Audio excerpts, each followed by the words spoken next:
welcome to the Exploding Heads Horror Movie Podcast, episode 181. 181. We're in that Wow. 80s now. Yeah, well, we Yeah. were in the 80s last show, I guess, but, Officially last show. Hey, it's been a while.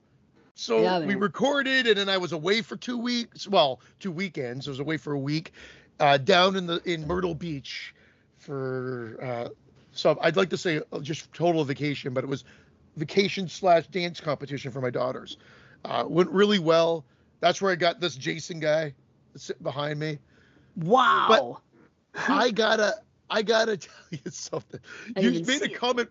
I don't know. I guess when I was editing, I started laughing at this comment that you made last show when I talked about that we went to see the new Minions movie, and you're like, "Oh, those goddamn Minions! How many times are they gonna milk this franchise?"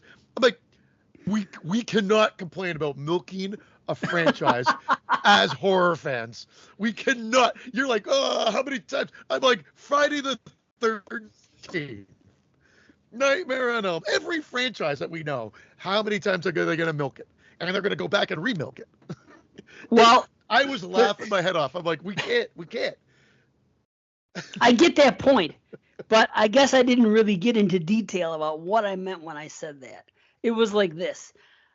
The Minions just showed up in like one of the movies. Were they in there? Like, were they in the first Despicable No, Me? they're like main secondary characters, but the funny guys in all the movies, like in Despicable Me 1, 2, and 3, right from the get-go. But the Then they thing did the is, spin-off. they don't fucking speak. It's I can't even remember. I'm like, that's what I'm trying to say. How many fucking movies are they gonna milk off of these freaking? I mean, I don't like them at all. It's just annoying to me. Banana. It's like it'd be like watching Ewoks, which I like in a little bit here and there in Jedi, but I don't want to watch. That's why the Ewok Adventure and the fucking Ewoks Battle for Endor flop. Yeah. You don't want to see 2 hours of fucking Ewoks. That's what I think about the Minions. How many times? I just can't believe that people like it that much that they still want to see these Minions. And that's what I meant by milking the Minions themselves. If Despicable Me 12 came out, so be it. It's a franchise. I get, and yes, Minions is a franchise. I get that. And who are we to complain? But I mean, who am I to complain? But it's like, fucking Minions, really? They don't even talk. What the fuck? You know who else doesn't talk? Huh? You know who else doesn't talk? Nobody But kills. I get it. But I mean, they typically do enough comedic elements, not just with the Minions, but with the situations that they get into that make it enjoyable. Again, and I said it the last time, I think I'm a bigger fan of the very first Minion sub movie that came out. That one, especially in 3D, was a lot of fun and just wacky. This one was good. It was good. It wasn't great. It was good. It lacked that extra spark that you usually get from them. And I think that's, like any franchise, that Right. typically happens when you're on movie 5 or I think it's 5 at this point.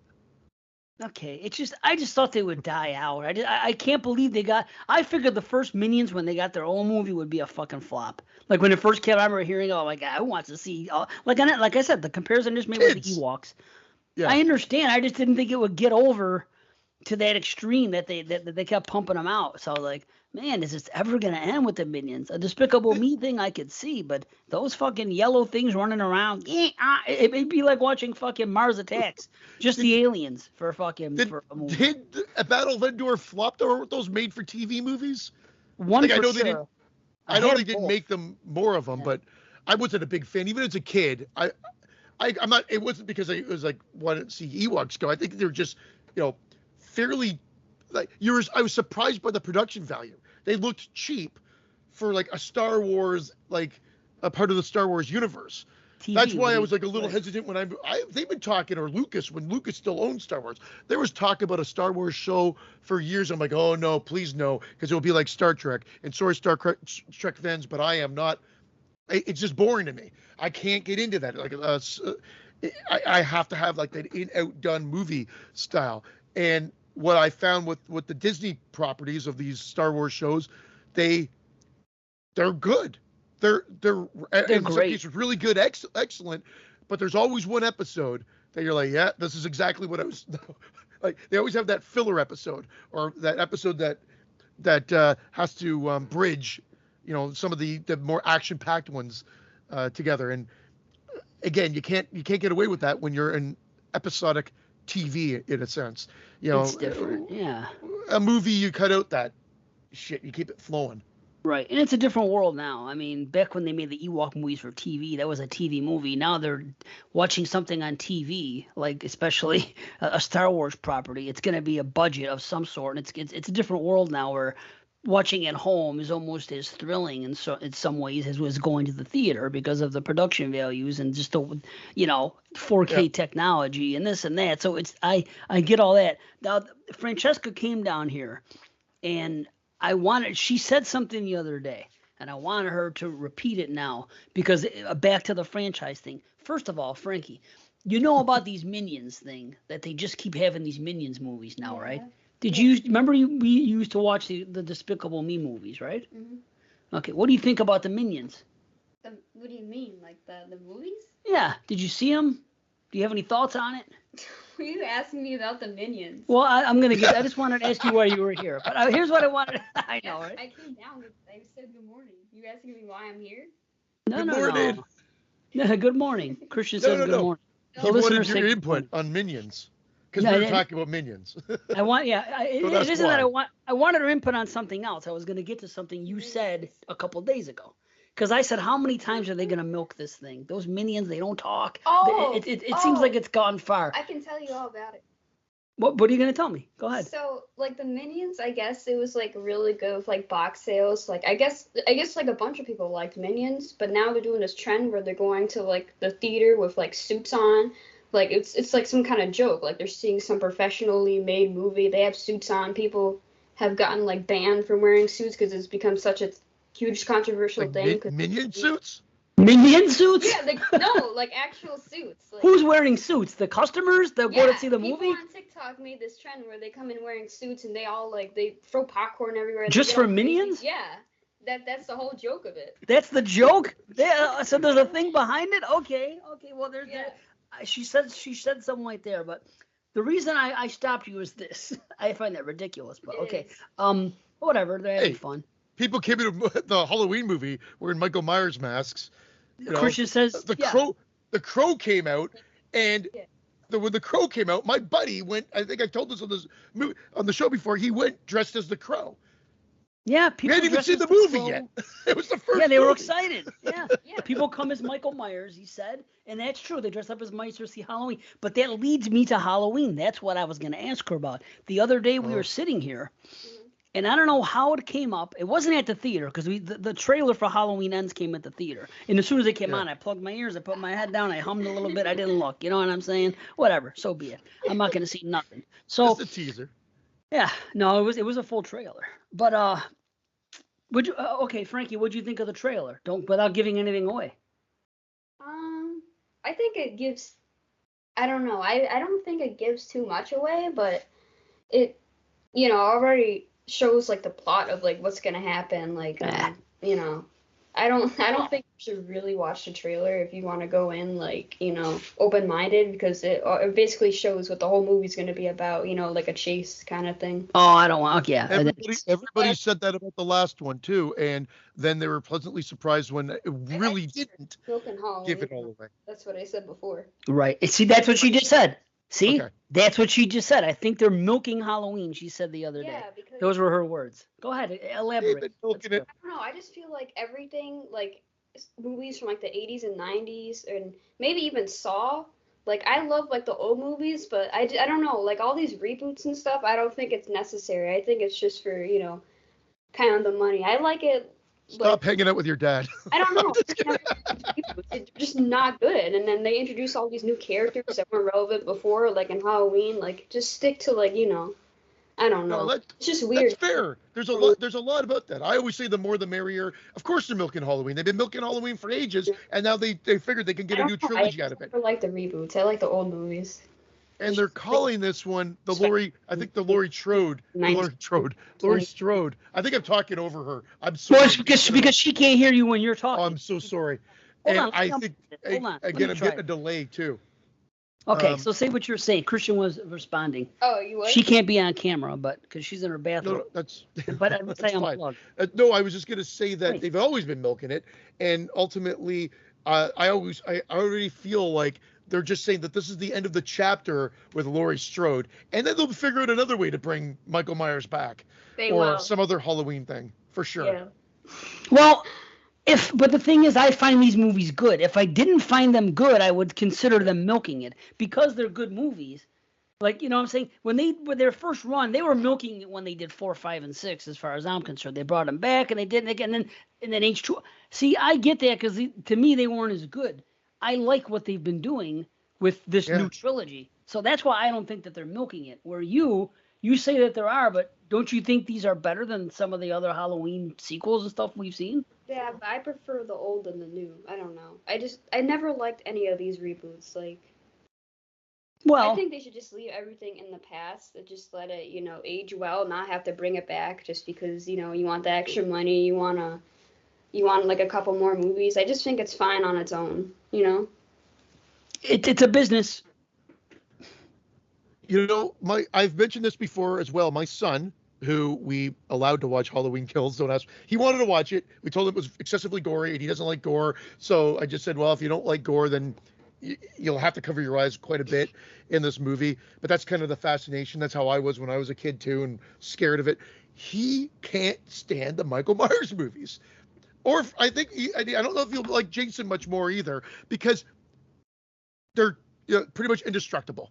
At the end of the day, they're indestructible. They're always just come back, and they don't really have to have much in the way of a reason as to why, other than to make more moolah at the box office. He much prefers Scream, because although they might have a scene where the killer seemingly gets killed and comes back, they kind of explain it. Whether it be far-fetched or not, they explain it, and the killer is human. So typically, by the end of the movie, the killer's dead, and he much prefers that, even at his age of almost 11. That's what he likes if he's going to watch a horror film, which he used to request, but he's starting. I think he's like getting off of horror a little bit. He'll watch the occasional one, but he's not jumping up and down if we say we're putting a horror film on. It's like her. Like, Same thing with her, really. Although I we did just go ahead. I still like horror. I don't know. I never really had the time to sit down and watch movies because it's just summer. I want to do my own thing, but I still like horror movies. Well, that's good. What's your favorite? We never recorded a thing because getting her on the mic is next to impossible. Why? Unless it's impromptu like this. So people, listening, we didn't end up sitting down and recording about the Saw because we watched the whole franchise. Well, we didn't watch Jigsaw, so we haven't got there yet. But she didn't ask to. Like after saw the final chapter, she just seemed like it was suffice. I happened to take her to see Spiral, so she saw Spiral first. But then I told her that was connected to Saw, and she's like, "Yeah, well, I guess." But so. First, here's the book of Saw. My questions to you are, what is your favorite horror movie franchise now, and what did you think about the Saw franchise? Well, it's definitely Saw. So it answers both questions. I really like Saw. I don't know. It's just how everything ties together, and I guess the gore. I really love gore in movies. So I guess that's like my favorite thing. It's like the goriest movie out there on like a scale of what I've seen. Like I don't know. I just love the franchise. I love the characters and just everything really, and how it all ties in. I can finally understand it, and not be confused. Like people being indestructible, like Freddy or Jason. I really like Saw. Cool. All right. That is cool. And Freddy, at least you could get an explanation, other than why there hasn't been another movie for like that as long as there has been. I mean, there's been no legal battle to hold that property in limbo. Right, I don't get it. It's bizarre to me. It is so bizarre because he was top of the tops. Indeed, he was. And cock of the walk. He was the guy. And now I think through merchandising and everything, I think Jason has become the bigger star, as I've said. It was Freddy versus Jason years ago. And if they did a sequel or if they did another team up, it probably would be Jason versus Freddy. Because I think Jason's got a bigger name. However, with it being held up in legal battles, and I know that legal battle is done, but I don't think there's any, I don't know what has come out of that. I don't know. I can't even begin. It's a mess, that whole Friday thing. But it's weird because New Line owns them both, and New Line was the house that Freddy built. So you think that that's who they're going to push. Something is up. So maybe it has something to do with the estate of Wes Craven. I don't know, but there has to be something that we're not privy to. I'd like to know. And Frankie, before you go, one more thing. You've only seen Scream 1, correct? You haven't seen the sequels? I don't. I only remember part of Scream, like I guess with the popcorn, but I don't know if I watched it or I just saw that scene.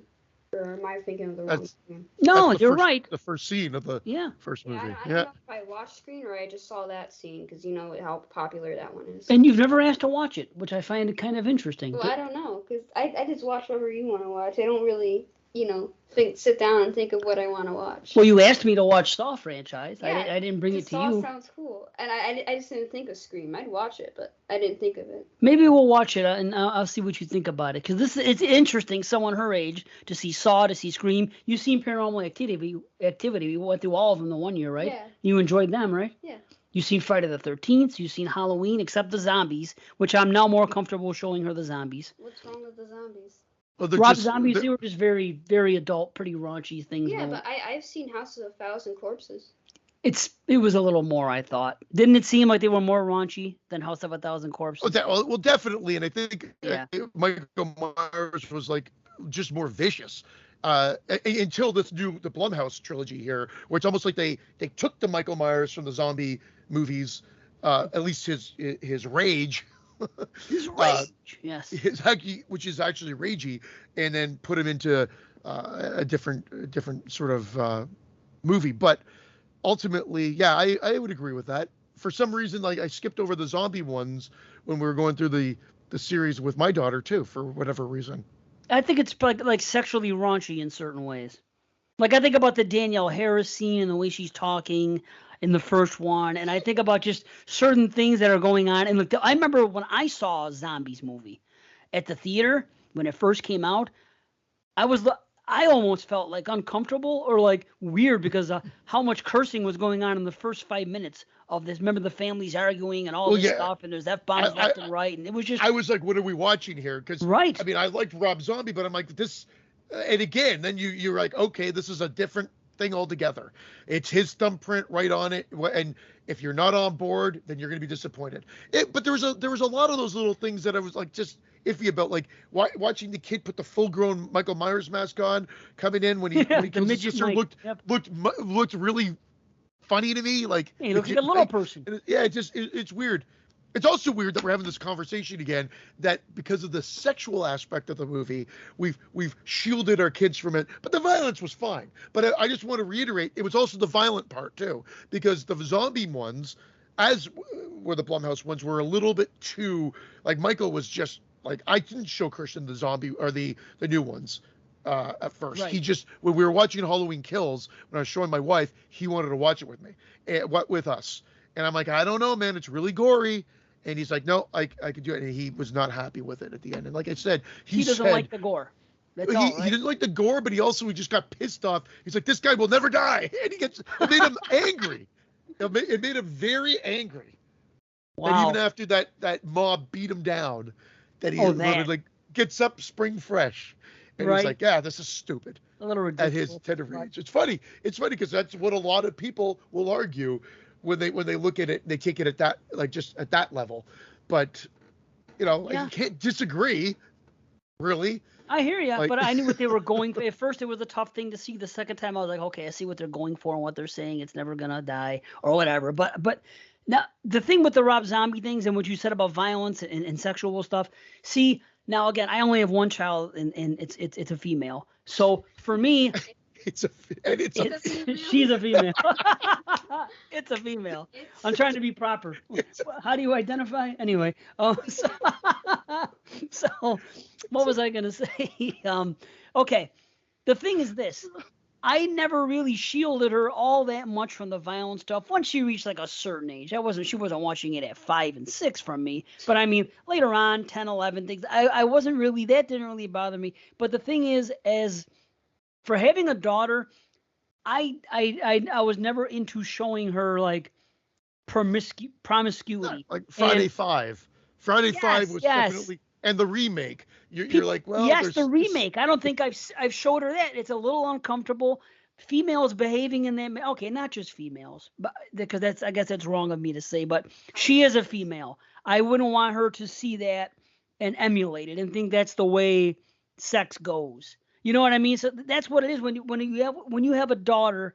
For me, it was always more important of not letting her see that promiscuity and seeing the way they behave and dirty talk, because it's nice on camera and it's nice for other things, but that's not the way I want my daughter to carry herself. And that's just, that's just the way I feel about it. So I think that's just what it is. I just wouldn't want to see that. But now we've seen, what do you call it? Now that we watched what's our show? Rue. Now that we've watched the Rue show together. The Rue The show. hell's Rue? Well, she's the star. What is I it? call Who's it Rue? show. What the fuck's Rue? Sorry. Even she can't remember the I name of forgot the you can show. hear that. Yeah. Euphoria. That show I talk about, Euphoria. Oh, yeah. And I've mentioned on this show that after seeing that with her, pretty much almost nothing is off limits now, because we've already been through that, because we've seen it all now. Not at all, but it's not. My wife watched that with my daughter. It's so awkward, Even when we were watching.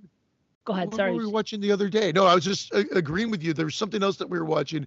It was just a little. Oh, I know. We were on our trip, and I had downloaded some movies or Prime onto the iPad, and my daughter's like, "Hey, can I watch these?" I'm like, "Absolutely." And one of them was Villains, which I love. I came out a couple years ago, and she really enjoyed that one. But there was another one, and she's like, "Thank God we're not watching this together," because I totally forgot how much like sex there was in it. And it just again, you're sitting watching a movie. It's just a little uncomfortable when you're watching it with your daughter or whatever. Right. Again, age plays into it, but I don't even know if age plays really into it as well. She's 17 now. And whatever, it's just that relationship. It is a little weird. Gosh, she's at work, or I would be able to. I would just yell up and try to get the title of it. Maybe it will come to me as the show goes on. But yeah, she was definitely watching this and goes, "Because Dad, what am I watching here?" And I'm like, "Oh shit, yeah." As I'm driving the car, Well, you forget. I forgot about this. It isn't like Friday the 13th where we know everything that happens, and every time a nipple is shown, we can tell you. You know what I mean? Everything that goes on, we know in that thing. A movie we've seen once, we may not remember, but something hardcore, we're going to remember. But of course, when we sat down to watch Euphoria, it was the first time watch for all of us. It was a television show. You know what I mean? So we're going to take it in.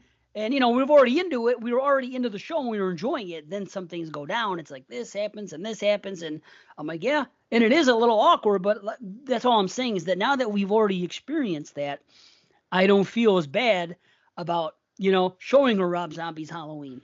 It's not like that, not as bad as that. You know what I'm so. And it's not just horror, right? I mean, last night we watched American History X.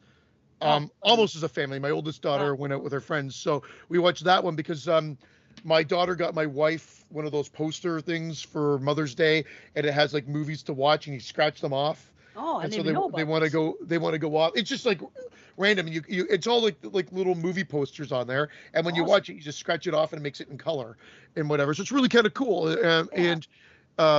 And you just pick a random movie and you can go in order, or you can just pick randomly. And so American History X. Well, it happens to be on it was on the poster. It's pre-picked for you. Oh, okay. This one happened to be, I think, the IMDb top 100 or something similar to that. Wow. So it was like renowned films. Godfather 1 and 2, Shawshank are on there. That Departed was one of them. Of course, American History X, Back to the Future, tons of like. There's. I'm surprised American History X is there, but I personally, for me, it's a 10 out of 10. But I'm just surprised. I didn't know that. The public thought it was that high of it. That's well, I mean, it was on the list. And I hadn't watched it in a while too, so I sat and watched it with them, and.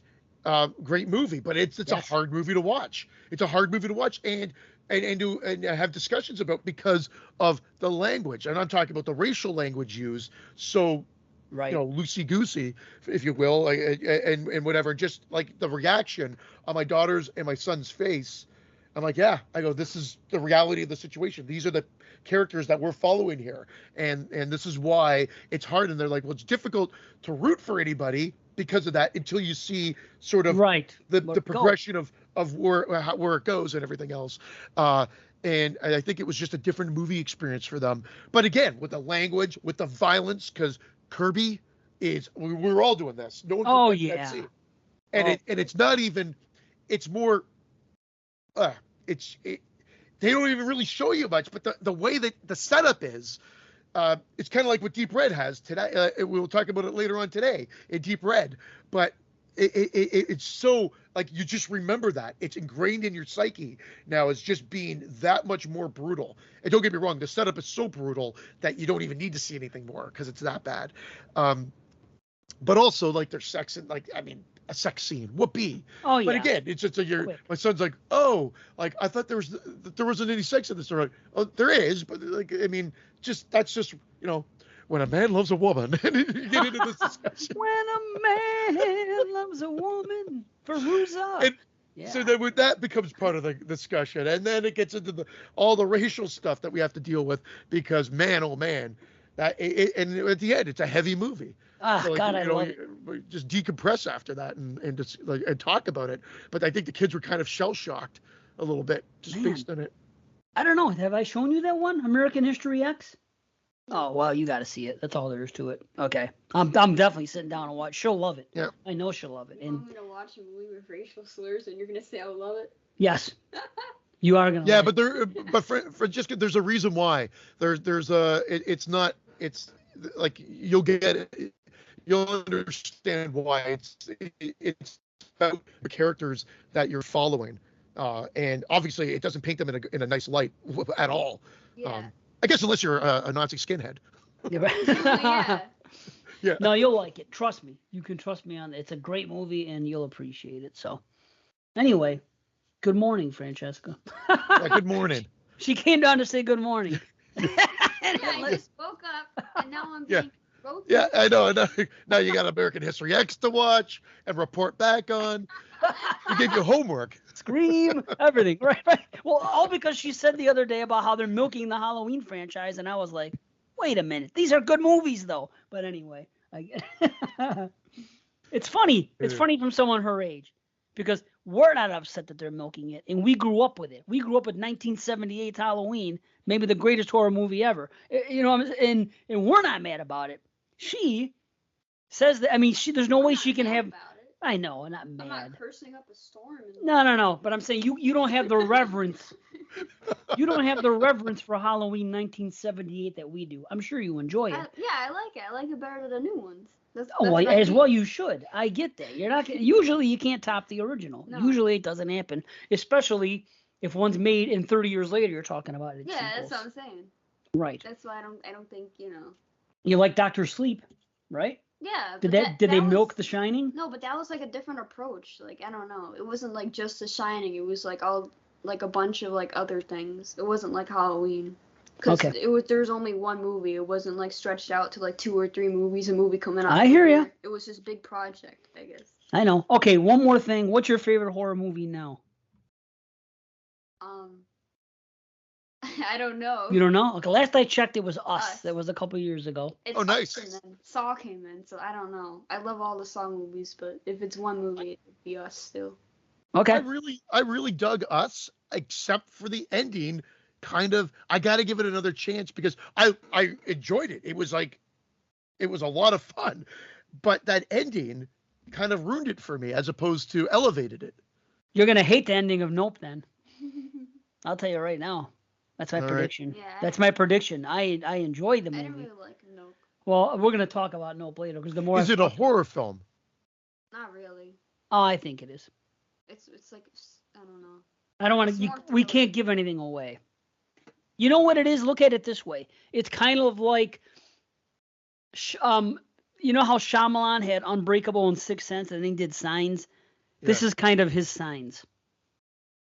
How about that? Okay, that works. I like Signs. I like Signs. I do too. But there's a lot more going on in this movie. See, I didn't evaluate it. I had to go on Facebook because for Duncan to invite me on Summer Series, it goes through the chat, and I have to go through the computer. So I had to activate my Facebook. So I activated my... Huh? You had to go through the computer? Yeah, Ghost Dad stuff? Yeah. Literally on the Mac. I can't do it on the phone to get to the Skype. So I had to go in the computer, do it up. So just because I had Facebook open, I played around yesterday, and people were talking. It's the hot topic.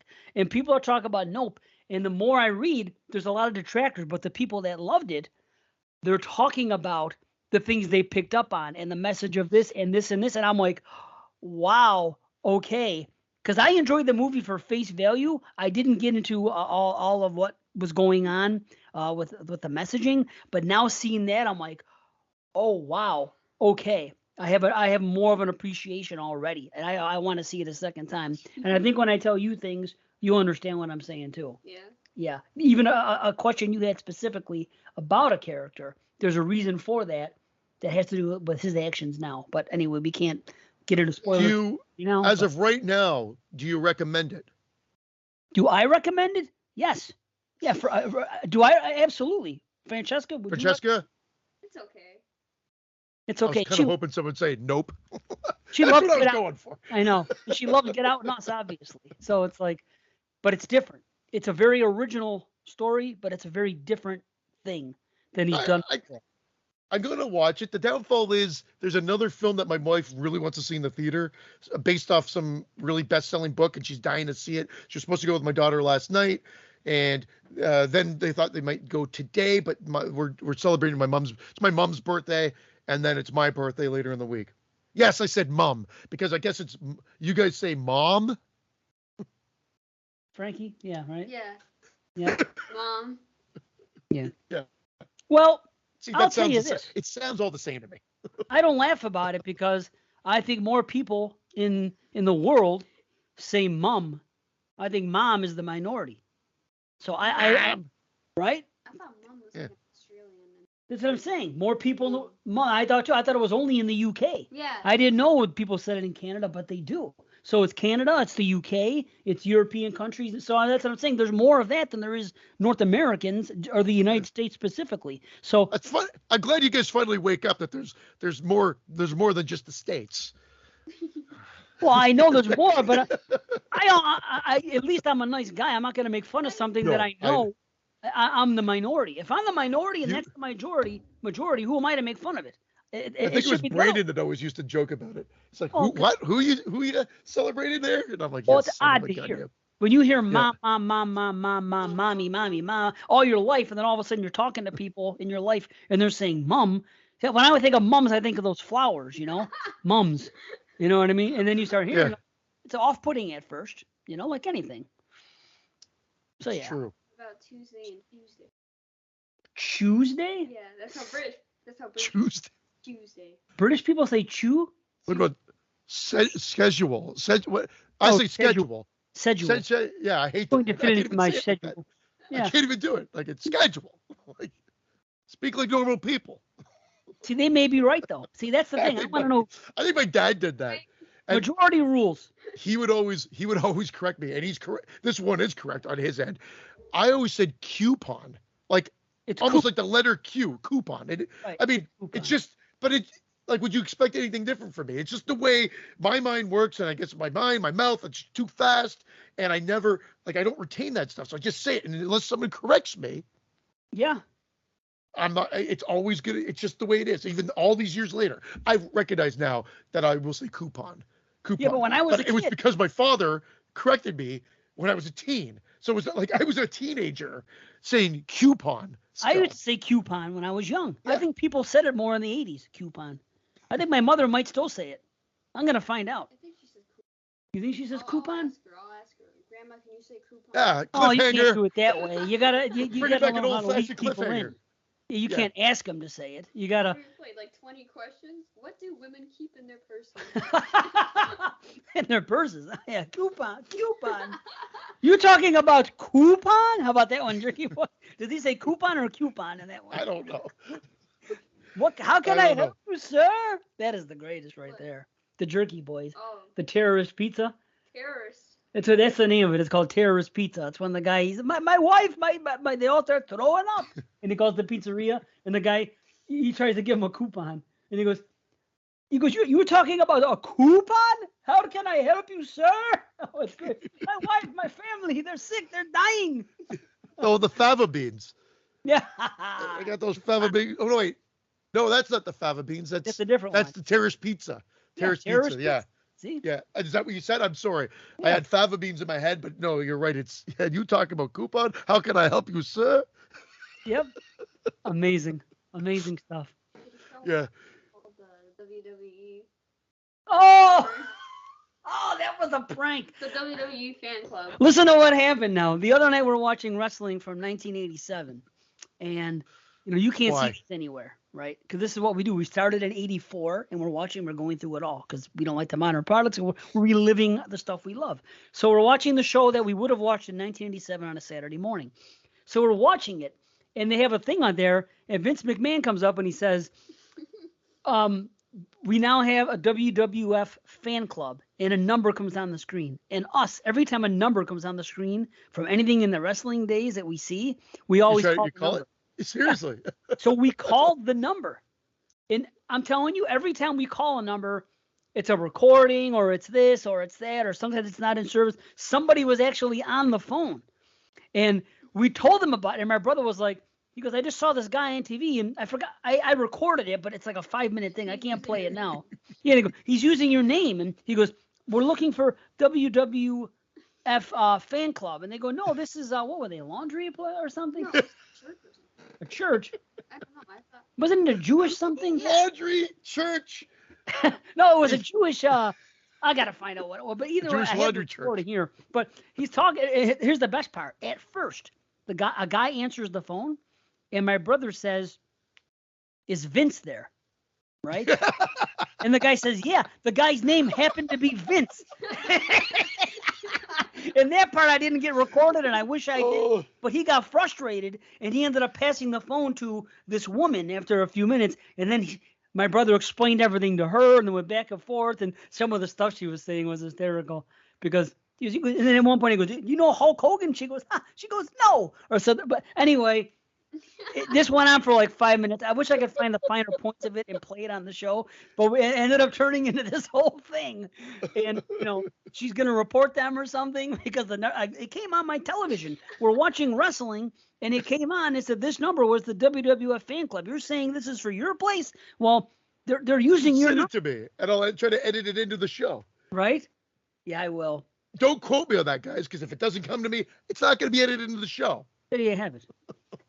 Yeah, it was an experience. I'll tell you that. It was. That's fun. hilarious. Yeah. You should record every time you do it.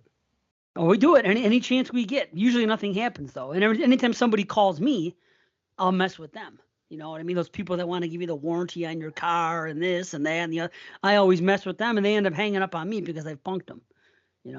So it's fun. Okay, let me plug this back in. All right, Frankie. I'll see you. You can go back upstairs. Good morning, Ginny. Frankie. Yeah, I know she's in there sleeping in her thing as usual. Yep. So, all right, honey. Bye. Bye. Take care. You too. All right. Funny shit, That was man. awesome. All right, let's plug this thing back in. So when I do that, do you hear yourself in the mic or no? No, I didn't hear that at all. Funny enough.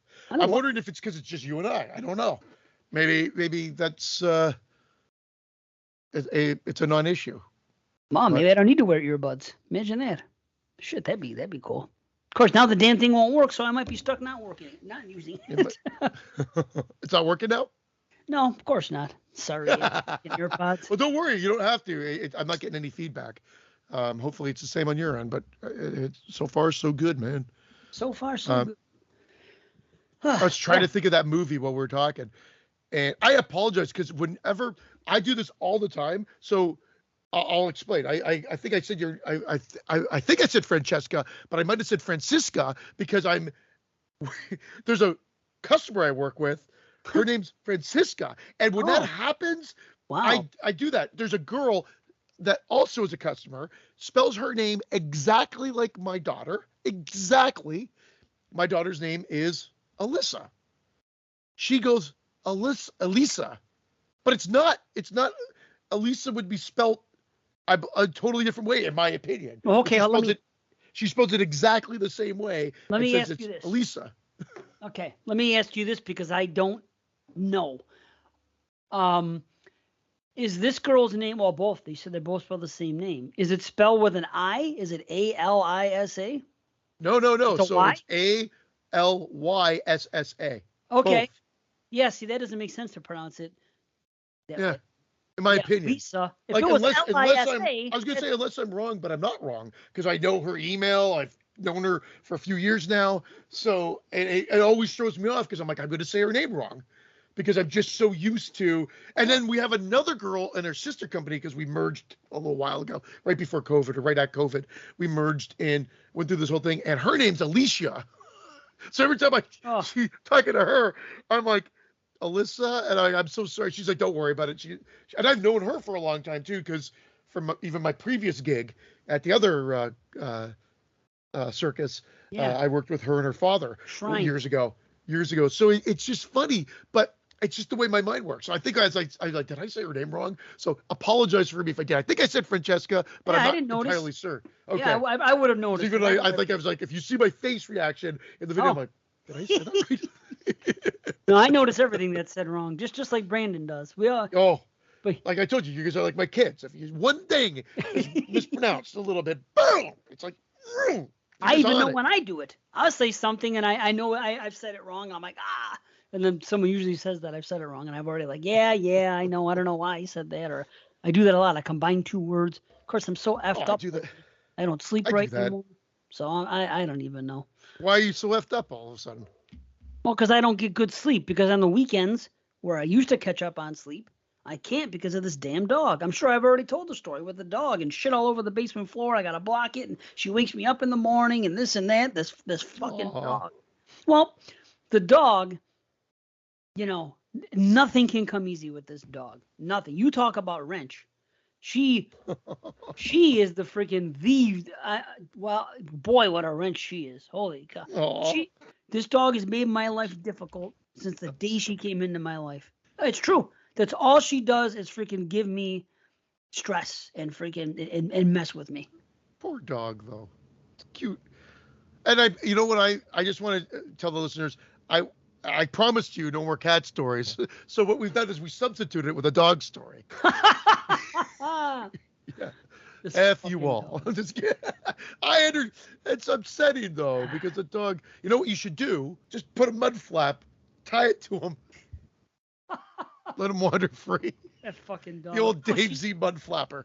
When this dog goes, my life immediately will get 25% easier. A weight will fucking fall off of me because I won't have to work. And the thing, I let Bailey in the backyard. Was it the dog or the wrench? Wow. If they both went together, my life would be 50% easier. There's no question of this. There's just not. I mean, it sounds bad, but that's just a fact. I have no one to answer. Here's the good thing about it. I had time to ponder the other movie my daughter watched before Villains, which she really enjoyed, was Knock Knock. Oh, okay. And I forgot. I mean, I remembered the premise of it. Yeah, they sexed him up. Yeah, can I watch Knock Knock? I'm like, sure, why not? I mean, she's 17, like I said. Well, yeah. Whatever you want. But then she's like, Dad, what the hell am I watching here? And she said at the end she didn't really even know how to feel about the movie because she was like, I think it bothered her, but she enjoyed it. But I think she enjoyed Villains much more. Yeah, I've seen both of them only one time, so it's hard to say. I think I liked Knock Knock more. Villains was fine. I'd like to watch Knock Knock again. I'd like to watch the movie that it was based on, honestly, which I forgot the title of it, but Ding Ding. Yeah, Ding Ding. Yeah. Ding Ding. What movie is that from? Rocky 3 or Rocky 4, the end of Rocky 3, the beginning of Rocky 4. Very good. That little. Very good. Yep. You want to ring the bell? Ding. Right. Yeah. Awesome. Rocky rears its ugly head back into the podcast. Always does. Another one's coming back. Did you know that he wants to do another one? Creed 3 or Rocky? He's not going to be in Creed 3, and he motherfucks Erwin Winkler. There's his whole thing out. Like, there was the Winkler and there was Chardoff, the producers. And Chardoff was Sly's buddy, and he worked with them and everything else. He cannot stand the Winklers, and he's not working with them anymore. Everything, there's a whole thing. You got to look it up. I never heard Stallone badmouth anybody. He motherfucks these producers here. Oh yeah, it's crazy. He won't do anything. He says they're the reasons there wasn't another Rocky. This happened, that. There was. He had an idea for a trilogy, and Rocky Balboa was supposed to be the first of that new trilogy, and they Really? fucked around. Why Yeah. why don't they, instead of since they can't seem to get Ash versus Jason versus Freddy, or Freddy versus Jason versus Ash off the ground, why don't they get Rocky and he just fights all the horror icons like in each one? So it's like Rocky versus Michael, Rocky versus Jason, of They course, should've. Leatherface, Dude. and then Pinhead. They should have done this. Like, kidding aside, when Rocky was at the top of his game, couldn't he have had a foe that he fought, like another action star Foe that that was he a fought. character? Like, let me think Yeah. about this.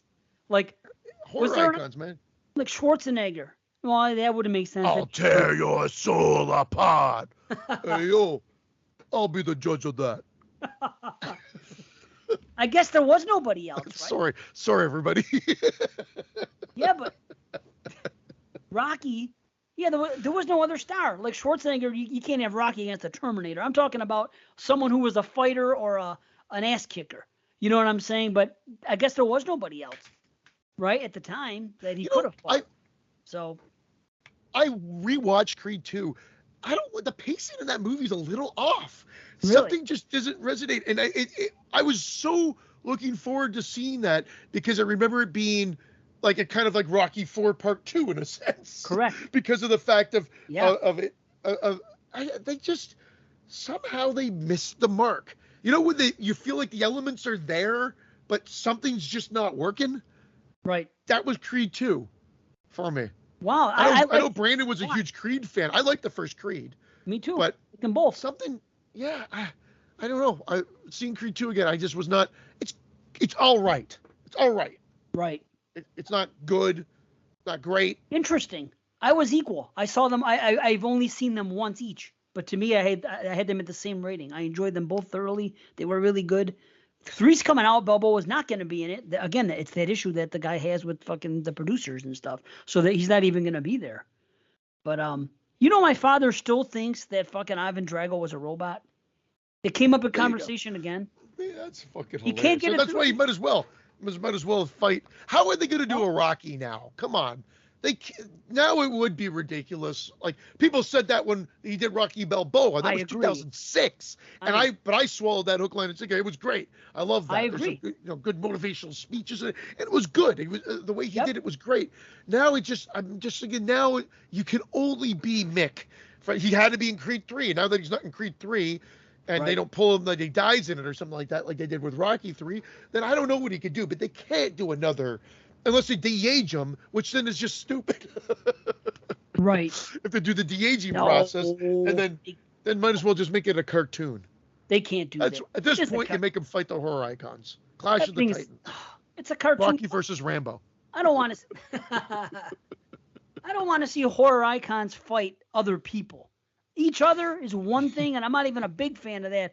Like, I never understood why people wanted to see, back to how this started, Ash versus Freddy and Jason. You have two antagonists and one protagonist. It doesn't make sense that the three of them would fight. And then you have to assume that Ash is going to beat them because he's the guy. They're not going to kill Ash. So He's the one with the gun? right. It doesn't make sense to me. Why would you want to see that? Bad. I'm the guy with the gun. Yeah, right. Yeah, it doesn't make sense, right?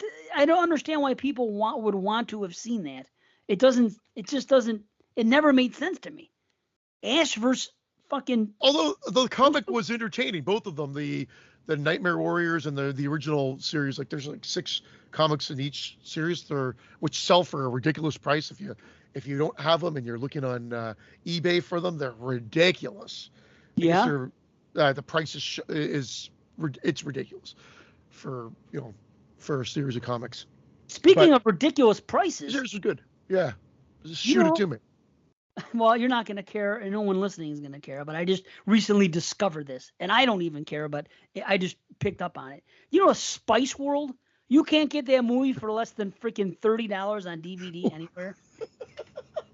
Well, somebody asked me about Spice World recently. Who asked you about Spice World A friend recently? of mine. right? Okay. She's a fan of the movie. Damien? No. No, she liked Spice World, and she says, "Hey, I was talking to her about Emby." I said, "Yeah, it's actually on Emby." I said, "I don't think you can stream it anywhere." And I looked, it's not streaming anywhere. So just because of curiosity got the best of me, I said, "Well, is there a Blu-ray of this movie?" It's not streaming anywhere. What is this? I looked it up. There's no Blu-ray. I'm like, oh, well, look at this. Okay. I go to Amazon, Spice World DVD, $30 plus. I go to eBay, $30 plus. I bet you I could walk into freaking a Goodwill right now and get it for 50 cents if it happened to be there. That's what pisses me off. Seriously. Anyway, if anybody out there listening has Spice World and wants to get rid of it for a reasonable price, send it my way. I would love to gift this person this movie and surprise them. I'm not going to spend $50. I'm not going to spend $30 on that. But I know that she's mentioned she was a fan, hasn't seen it in years, and I like to surprise the girl on her birthday. Here you go, look what I got for you. Well, so. Other than this big Jason thing, my Friday the 13th collection, I stopped doing it. I said, enough's enough. But then I found one, and the guy was selling it for a really good price. You're selling two, so I had to pay a little bit more, but I got two Blu-rays out of it, and I finally was able to get my feature Friday the 13th Blu-rays complete. What? So you got because remember the double features. Remember? Yeah. I was trying to collect all these mothers. Right. And I didn't go down their road because of that. Was able to do it and not pay $100 and something for Friday 7 and 8, which is what they were seemingly going for. So there, 1 and 2. And that one's still wrapped. It's the only one that's still wrapped. What the fuck have I done here? 3 and 4 is right here. Nice. And then, of course, what comes after that? Yep. 5 and 6. 5 and 6. Yes. Then 7 and 8. That was the one that was. That was the one that was I didn't have, and it suddenly became very rare, and you couldn't find it anywhere unless one person was trying to sell it for like $100, another person was trying to sell it for 150. And every now and then it would pop on for $50 or $60, and I'm like, well, that's still expensive. Nope. So I got that one, and then this one is you can still find it. That one's not wrapped either. It looks like it's wrapped, but it's not. And then this one, no one has this. This was I lucked out huge with this. You cannot find this. Remember, you looked it up and you said, look, I can find it for $7 or $6. I'm like, yeah, but I should click on that. And it wasn't. And it's gone. You cannot find this one. I didn't even know it was made because it's not being sold anywhere. And that was sealed as well. I don't know why it matters, but if some idiot like me wants this down the road sometime, I think that might sell for a pretty penny just in the double features. But I'm not looking to sell them. No. At least not yet, unless some idiot's willing to spend some ridiculous amount of money for them. Right. Yeah, you never know. You do never know. But that was it. I had to do it. I'm like, oh, here it is. It's a good price. Let me pull the trigger. I grabbed it. And for whatever reason, it was shipping with a double feature of Halloween 6 and H2O. Huh. Out of all. H2O on blue is rare, period. You know this, right? Well, I have the triple feature one that has 6 H2O and Resurrection, and then this was just 6 and H2O. I didn't really need it, but he was selling it with that one, so I took it. I figured, okay, well, now I've got that too. But ultimately, that's it. So that's that. The only thing I don't have is, well, it hasn't been released yet, is of course that new Friday the 13th 4K. Yeah, mine's pre-ordered. It's on the way whenever it gets released, So I'll have that. I got I figured I'd take the back seat on this. Well, there's really not much more I want or need, although the betas have been someone just released the betas on eBay, but they're expensive. Yeah, they're expensive. But when all's said and done, you're spending a lot to try to secure those, and maybe I'll try to get the first 2 or something like that. But to try to get everything, no, it's crazy, man. You're better off going to a thrift shop or a pawn shop and looking and see what they have there. Like you could probably find a DVD or a Blu-ray. But if I had the time, like if I had a Saturday and I wanted to go quote unquote hunting, thrifting, I would go out and do that. I would go out into the wild, as Jeremy used to say. I'm going out into the wild hunting, and I'm going to see what I can come up with. Into the wild. Into the wild. I think that's what he used to say. out in the wild hunting. Anyway. Meanwhile, half these guys that are doing it can't even probably hold up a gun. But anyway, they're going out. They're looking for fucking these blue. God bless them, you know. But I mean, I wish I had the time on a Saturday. I've usually been working lately. Get up and go to some garage sales, go to some of these pawn shops and this and that. I bet I would find some good things. Goodwill. You just gotta drive. You gotta spend like 4 or 5 hours, one day every few months or something, and go do it. You might just find it. You might even find those Friday blues. They don't know what they have. People don't know. There are people that do, but a lot of them don't. Most and don't. That's what you want to hit. That's It's a where you want to dish find. When I would travel for work, I mean, I'm back to traveling for work, just not quite at the same pace as before. But when I would travel for work, I would always make like on the way in between clinics, if I had enough time, or after, hoping that I would have like a chunk before dinner, like an hour, I would try to hit like any used bookstore or specialty shop and see what they had. The used bookstores were more for the Friday books and whatever, because again, they might be in there for like $5 or something like that, and they're selling for like 50, 100, 150 or more on eBay. Right. That's just the reality of the situation. Most people will do a quick search on eBay, what they're screening for, maybe not checking what they sold for, but what they're listed for, and then just put them on there. And there's some ridiculous prices, as we well know. And I'm going to use this platform right now to say that I think it's official, at least in my mindset, that if anything is signed by Ari Lehman, that it's instantly not worth anything. Devalued. Devalued. It's worth $0. Actually, you owe me money if I pay for it, if I want to buy it. If I pay for it. If I want to buy it. Because now what they're doing is they're like getting anything Friday the 13th, like this poster, and having Ari Lehman or this standee put Ari Lehman's signature on it. First Jason, Ari Lehman. And they jack it up by $100. I'm like, hey, who wants Ari Lehman's fucking signature? Right. Who fucking wants? I don't care about any signature, to be totally honest. True. To be totally honest, I don't give a shit about any signature. But, I'm not going to pay extra for Ari Lehman. I don't want anything with Ari Lehman's signature on it. I have nothing against the guy. It's just, it's become more of the fans that are milking this to try to up the value of a Friday the 13th item with something that should have no value to it whatsoever. Or at least I deem has no value. And I'm sure there's a shit ton of other people out there that'd be like, Ari, hoo-hoo? Right. I know. Yeah. Dude, people ruin things for everybody. People that are in the same circle as us that love it, they end up ruining it. Doesn't make any sense. They end up ruining it for everybody by allowing themselves to be prostituted this way. And it's true. That's how it is. They sit there and they're, well, okay, the world spreads its legs for another star. Here you go. Come on. Come here, T. I'm going to bend over. Where's that from? That's a Marilyn Manson lyric. Yes. Yeah, there it is. Yeah. Yeah. Rock and roll. Yeah. World spreads its legs for another star. Oh yeah, he says it at the beginning of Rock and Roll N in the one thing, and then he says it on the Antichrist Superstar album on the one as track. Well. Yeah. Wait, what song is that? Little Horn. Little Horn. That's the track. Yeah. So yeah, but that's what people do. They're just willy nilly. Okay, come on. I'm spreading my legs for you. Come on, give it to me. Let's go. It's true. And people might say the same about us or about me right now. Saying, well, you're ruining this. I mean, it's it's free enterprise and capitalism, and I get it, but it's also if do you want to sell your stuff or do you not want to sell your stuff? Because I'm not going to pay. Like you're dictating in this case. There's no market dictating the price of that particular item that you've got. It's not. Just do a quick search. Just do a quick search, and you'll find some of them. I get like really the books. Unless you just find somebody like I said, someone was selling them on Facebook Marketplace or it was Kijiji, and they had the 3 Jason X books, and the guy was just either he didn't know or he didn't care to know or he just wanted to get rid of them and make what was it $30 or whatever it was that I got them for, and I know that they're worth not worth.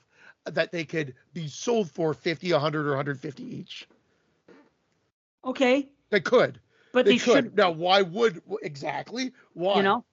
It's like these wrestling. I'm gonna get Ari Lehman to sign them and Clive Barker, and I'm gonna put them on for $500 each.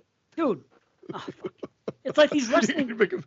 I bumped into the wrestling figures at that place. All the one from the '80s wrestling super. You're not gonna see them, but it doesn't mean just because they're not around, it doesn't mean that people should be willing to pay $800 for a wrestling figure, especially when you can get one out of the package for less than $50, for anywhere between freaking $10 and $50. It's like, I understand. Like when I saw them on this table at this place, it wasn't even open yet, and I went in there and they were all there, and I was like, oh my God, right? This is big. It's huge. You don't see it. So I was like, okay, how much does you want for all of them? And I was gonna be, you know, I understand they're in the package, so maybe you give them 100 for all of them, and you could maybe sell them. And the sad thing is this: people have paid $400, $600, $800 for these fucking wrestling figures. I could have had them. Like this Macho Man. I just want one in the package. The rest I don't have to. But I want this Macho Man one, right? It's $800 on fucking eBay. The guy took it off the shelf for me in his store so nobody in the shelf could buy it because he knows how much I want it. But on eBay, they keep trying to sell it. Anyway, $800. I could have had it for $250 before it went on eBay. And I said, no, that's too much money. And now it's up there at $800, and some of them have sold for $600. And this, I know. Ridiculous. Well, this is why you're saying. This is why we lose this argument. There is a market that dictates that's what they sell. We just don't agree with it. Yeah. But there is a market that dictates these values. But for the Friday the 13th stuff, it's like you just have to do a quick search. Like again, I know we're only talking to a handful of people now, as in our patrons, but maybe when this goes out to the masses, is just do some fucking research. But because your vans that are Friday the 13th vans, I can buy them for $80 down the street, and I haven't bought them for $80. My wife's like, they're made for you. Why wouldn't you buy them? I'm like, because I'm not going to walk around with Friday the 13th shoes. I love Friday the 13th. But I mean, those are just going to be displayed right here then. And maybe I will bite the bullet, but on eBay, they're selling for $125 plus tax. Or plus shipping, excuse me. I'm right. Like, I can get them like all tax in under $100 or for $100 here. Why would I even try? So just look. I mean, if you just look at two places, compare whether it even be Amazon, eBay, or physical versus eBay. eBay's typically fucking hopped up on pricing.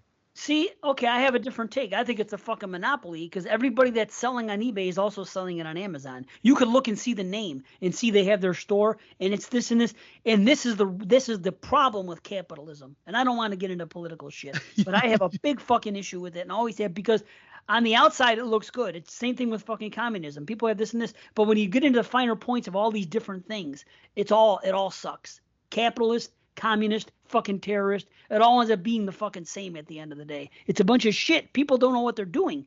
You have this capitalist idea, and you have, okay, we're going to say you can do what you want. Now, free enterprise. Now, guess what happens? They don't tell you about the wrinkle. They don't tell you that fucking on eBay and Amazon, it's a monopoly, and only certain people can sell those things. I got kicked off of eBay and Amazon as a third-party seller for the simple reason that I could not provide receipts for the things I was selling.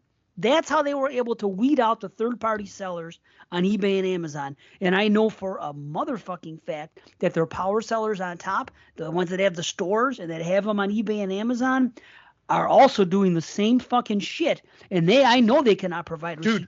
Because I know the shit that they're selling comes from China. I know it because I bought it myself. I see what it is. I can look at a DVD and tell you by the box, this was not the one that was put out by Disney or this or that. And they're doing the exact same thing, but they're not being harassed by eBay and Amazon saying, you know what happened? I know. People got together and they told eBay and Amazon, the market's flooded. There's too many of this. These people shouldn't be here. They're cutting into our ad. Meanwhile, they're making a living off it. And I'm just making an extra fucking, it's a side hustle, right? So if I undercut them, or let's say someone's selling Zombieland and it's out of print for $30. It's one of these Goodwill stores, if you will. They're selling it for $30, right? And I go on there. If I sell mine for $30, are you going to buy from me or are you going to buy from the freaking big seller? You're going to go to the big seller. So I kind of have to undercut them. So even if I go $29 or just to get one sale one day because I have one copy, those motherfuckers would come and they would lower their price to $29. Then I would go $28 and it goes, and then they would, and we'll go on. And I would think to myself, now every seller here, you kept lowering it, and then everybody kept lowering. I go, simply because I wanted to make one sale on this product, and all these other power sellers couldn't tolerate anybody selling but them. You just destroyed the market. Now everybody's selling this thing for $20. And this went on for years. And then all of a sudden, in the same year, everybody got kicked off of eBay and Amazon that couldn't provide receipts, and all those power sellers are I still don't there. provide receipts. It's funny. I'm not selling a ton of stuff, and I stopped selling because it's not worth it, because the buyer is the most protected, unless you're a power seller, I guess. Power top, power bottom. I don't know. Whatever the hell. The reality is, I agree with you. And the thing is, it's not about being political. It's about eBay. Fucking eBay. Like, it's like a garage sale. You got to know what you're looking for, and if the price works, great. And if it doesn't, get the fuck out. Right. But there's so many things put into eBay that protect it. I called somebody out on something. Oh, for fuck's sake. My mind has gone blank. At least I got knock. But I put a bid in for something. I'm like, well, this is a really good. Oh, it was the Dawn of the Dead. So I already have the Dawn of the Dead 4K set. Right. But I wanted the Blu-ray. I said, I'm going to go get the Blu-ray limited, so I get all those extras that I don't have on the, because if you try to get that in the 4K set, it's ridiculous priced.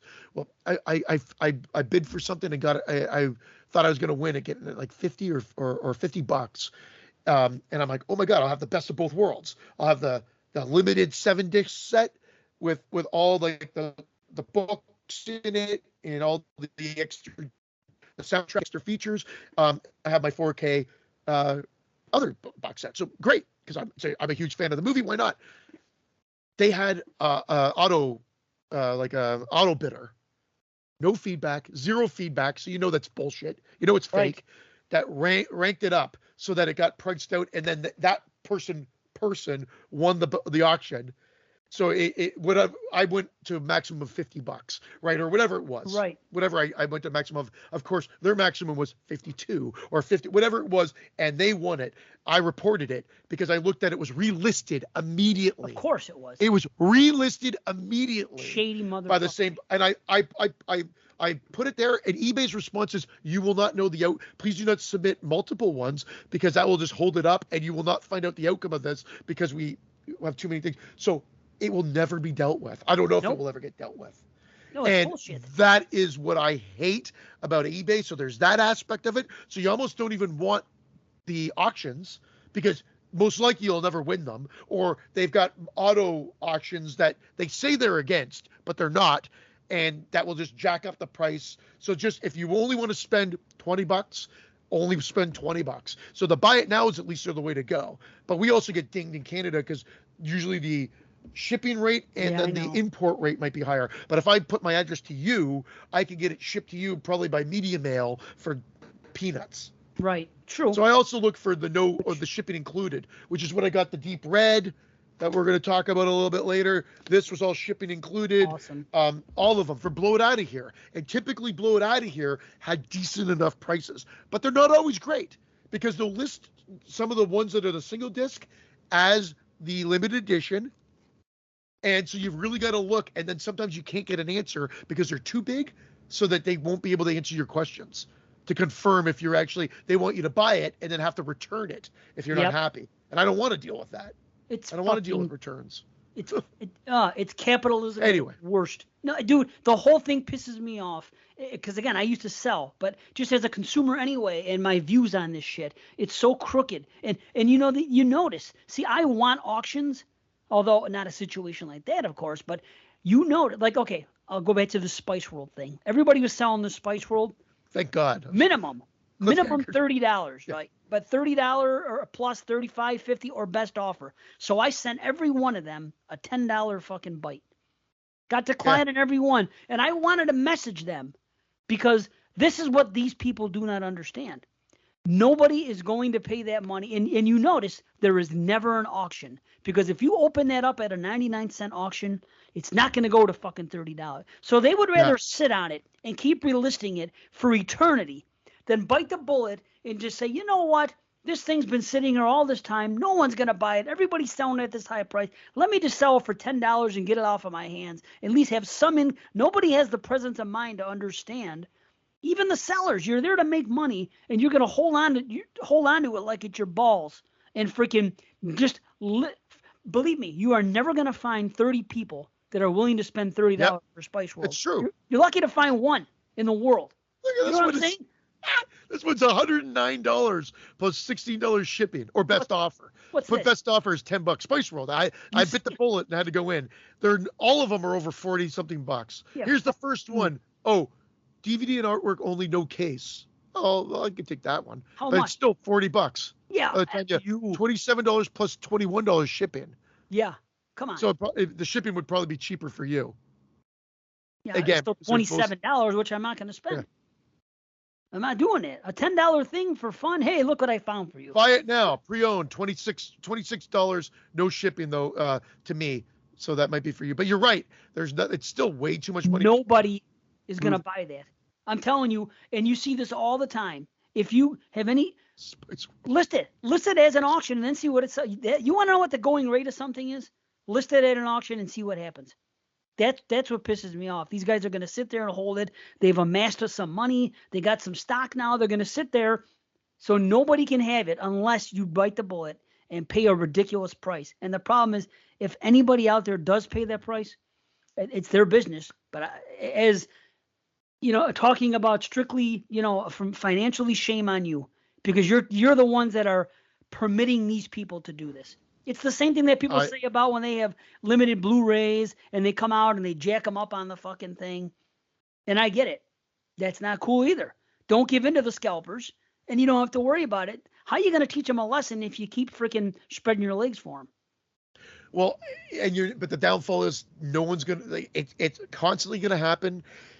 It's been happening. It's going to continue to happen because I try to be the police. When it comes to Friday the 13th stuff, I started being the police. Like, again, the figures I can't argue with because if they're rare, they're rare. Like the Pamela and the little Jason, they're all like $600 to like $800. I'm not going to buy them. I'm not going to spend that money on that. No. But that's that seems to be going right there. But the stuff that, like, the shit that pisses me off is when they put like this. They list this one, which is the old Blu-ray set that came out. Right. But then they're saying that it's what they're selling is the 8-disc one or whatever. And I'm like, that's false advertising, and you're going to piss someone off. So they have it for a really low price, but it's really the 8-disc set that came, or the not the 8-disc, the 8-movie set that came out a few years later that was like $20 or $24, and that even's gone up now. But it's just false advertising. It's a really shitty stock photo, but they're actually doing something else. And I'll call them out on it. I go, this is not what you're offering. Based on your description, it's not. And they're like, they'll come up with some bogus response if they respond at all. Right. And I'm like, what am I doing? Who gives a? Why the fuck am I putting this effort into it? But and again, when I say this, guys, please beware. There's not more than like 2 to 5 minutes that go into this. I'm already doing a search. I do a search for Friday the 13th, and I do newest listed, and I check the day's listings to see if there's anything that actually makes sense, as opposed to the ones that are just, typically there's nothing. Very rarely am I putting something in my watch list or whatever, because they typically do not make any sense. Yeah, I know. At all. The UPC has to match. See, is the UPC, it has to be a different one. The UPC for the one behind you is different. I have them in my room too. I know. But look at the back. They got to be 2 different UPCs. The only way it could be where I could defend them and say, okay, this is an honest mistake, is if they just so both happen to have the same UPC when they list it on fucking eBay, and that's the automatic stock photo that eBay gives them. You got to look at the boxes to know. You got to look at the UPCs and see what they are. If they're when I was starting this, and I'm sorry for cutting you off, I don't think it matters though, Dave. I think they can get around it, or they just don't put the UPCs. Because I mean, if you're scanning the UPC, yeah, it's an automatic photo. I think what they're doing is they're circumventing around it. They got, whether it's just that they got some part-time workers working, and they're like, here's the DVD set. I don't even know, because they don't know any better. They put the picture, the description, whatever it may be. But it happened to me once where I actually bought the product, and the return was going to be so cumbersome. I'm like, no, I finally got a refund of like $10 from it, but it took a long time to get that refund, and a lot of back and forth, and some of it being my fault, but mostly their fault, to be honest. But they had put a picture, and I said, fuck it, I'm going to try, because I asked them a question. I went to ask them a question, and again, it said, we are too busy, we won't be able to answer your question. So it was like $10 or $20, let's say, because I got $10 refund. It had to have been $20. So it's $20, and it was the artwork they put was for the Friday the 13th VCD, the video CD disc from Japan. Right. And one other person was listing it for like 1,200 or more. And you could, if you Google it or put it on eBay, I'm pretty sure that listing's still there because it's that seller that's holding on to it, thinking someone's going to spend $1,200 or more for that VCD. And whatever it may be, it might have gone down to 1,000 now, but it's priced really high.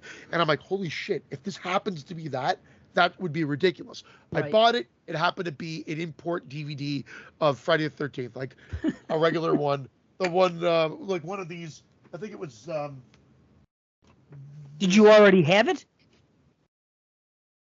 It's not this one. Is it something you did? I did. I had a. It was like I had a very similar version of it. It was like the European one that had like it was a cool cover, but I already kind of had it. No. So then I told them, I go, well, this is not what you advertised. Oh, we can offer you like a $5 refund. No, I don't think so. This is like whatever. And somehow they gave me 10. Eventually they gave me 10. And I said, I'll take the $10 refund then. Oh. And so then call it even. And I was gonna try to resell it. And I said, forget it. I'm just going to I'll keep it in the collection. But that's where the frustration started, and it's just been a trend. So again, I don't know if there's collectors out there and what you guys do, but I mean, I go through the usual suspects: eBay, Amazon, Facebook Marketplace. It seems to be some that you guys have in the States that we don't get here. There's one that you mentioned to me, started with an M, and they don't deal with Canada. Well, Craigslist happens here. No, it was another online thing. Like, you gave me the name, or you said on the show one time. Oh, wait a minute. Oh, what was that thing? Hold on. Started with an M. I can access it. But, MERCARI. Yeah, we can't order anything from Canada here. I have to put in a U.S. address, have it shipped to you if I wanted to order from that. Anyway, that's just from and again, it started from if Ari Lehman, is that his name? Ari Lehman, if his signature is on anything, instantly devalued. That should be the trend. That should be the fucking trend moving forward. Hopefully I haven't been off the track. I saw red. Hopefully I've seen red here. Hopefully I haven't been off the radar here for the whole time. Anyway, why don't we talk some movies, man? Yeah. Let's take a quick little thing, and then we'll come back and do the movies. So, 1975, right? We went through, like, this was like a Rocky fight. Yeah, I mean, there's multiple rounds.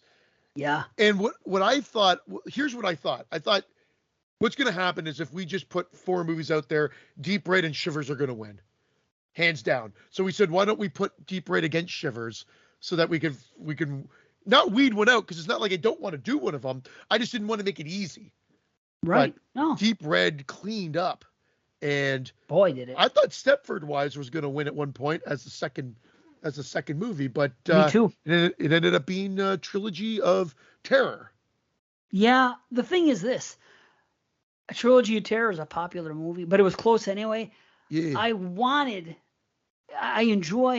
always have enjoyed Trilogy of Terror, but I really wanted Stepford Wives because I just think there's a lot more to talk about. Even though there's 3, even though Trilogy of Terror is an anthology, you'd think that there's a lot to talk about in 3, but they're 3 very basic stories, and there isn't.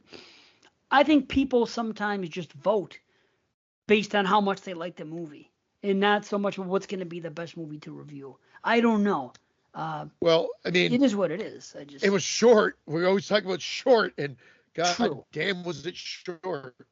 Well, yeah, and Deep Red was so fucking long, so it actually worked out because I had to watch. I was up late last night doing this fucking shit. That's one of the reasons I'm tired now, because I had to watch some other stuff. Then I recorded the summer series. Then I finished, and then one night, then I had to finish Deep Red, and then after Deep Red, I'm like, well, that was the best part. At least Trilogy of Terror is only an hour and 12 minutes long, so this is nice. And then I end up taking like freaking so few notes for Trilogy of Terror that it's like, well. At least that worked, because honestly, in the grand scheme of things, if I would have waited last minute to do Stepford, probably wouldn't have been as good as an experience. Because there is a lot going on. Why don't we get into it? Let's get into Trilogy, because you've already mentioned it. We said it was 112 minutes. Trilogy of Terror, 1975. 3 bizarre horror stories, all of which star Karen Black in 4 different roles playing tormented women. And it's directed by Dan Curtis. And I'd seen this once before. That's it. And of course, that's it. Hey, we're good now. Well, We're good. that was my fault. I was closing down the description of Trilogy of Terror, and I closed down Skype. Don't ask me why, but I I'm did. just I'm just glad you're okay. The last 2 weeks, when I was doing the summer series, people's freaking internet or power went off, and all of a sudden they dropped. I was like, oh no, not Don't again. This has jinx been us. Don't jinx us. right. Holy cow. So I was saying, I don't know when it clicked out. So I was saying I've watched this only once before, but I've rewatched the one with the little guy, which is Okay. pretty much what this is known for. Again, before this viewing, so I guess 1.5 times or 1 1/3, and then of course for this showing here. So I totally forgot actually because I didn't read the description. I forgot that Karen Black was in all of these, and that was the whole Yeah. gimmick, which I loved. That's actually a Yep. good gimmick. It is. And man, she's attractive, and she does a great job in this. Yeah. And my God, I will say that even though one of the critiques I'll say is even at 112 minutes, it feels like there's some padding, especially in that last one with this doll. But I don't know how you want to do this. If you just want to talk about the movie as a whole, or if you want to go into each individual segment. It's probably better to go segment. An hour and 12 Let's minutes, do not that. 112 minutes, by the way. Oh yeah, hour and 12. Big difference. Hour and 12. Man, imagine 112. Well, I mean, that's not crazy. That's an hour and 42 minutes. But still, that's a half hour shorter, which, yeah, I guess we should do story by story. And it's not going to take all that long. That's just my feeling. No. There's not a lot to say about, even though I have no problem with any story, I don't know. There isn't a whole hell of a lot to say. It's like a Twilight Zone, 3 episodes of Twilight Zone put into a movie. Yeah, I mean, true. That's really what it is. I think the scare factor, if I was a kid, and now I'm talking about the whole movie itself, if I was a kid, this would scare me. Specifically that last segment, but I would definitely be scared. As an adult, there's still things that will scare me. I know we say, oh, we're horror fans now and fanatics and very little scare us, but no, I could still say like, Hereditary. It's the vibe, it's the creepiness, the sense of dread that just lingers, that's scary to me. This is not scary anymore. There's a couple of good moments, but overall, nothing was scary. In fact, it even falls more on the goofy side. But I will say, if I was a 7 to 9-year-old kid, it would have probably terrified me back in the day. All of them? Well, no, I don't. I think just that last one. Just that last one. I think I would have been bored as a kid for the first two. I agree. As being a kid, 100%. Yeah, I think that makes sense. So what I like about this is the writer. Richard Matheson, who I love, is one of my favorite writers. Speaking of Twilight Zone, who wrote some Twilight Zones too, of course.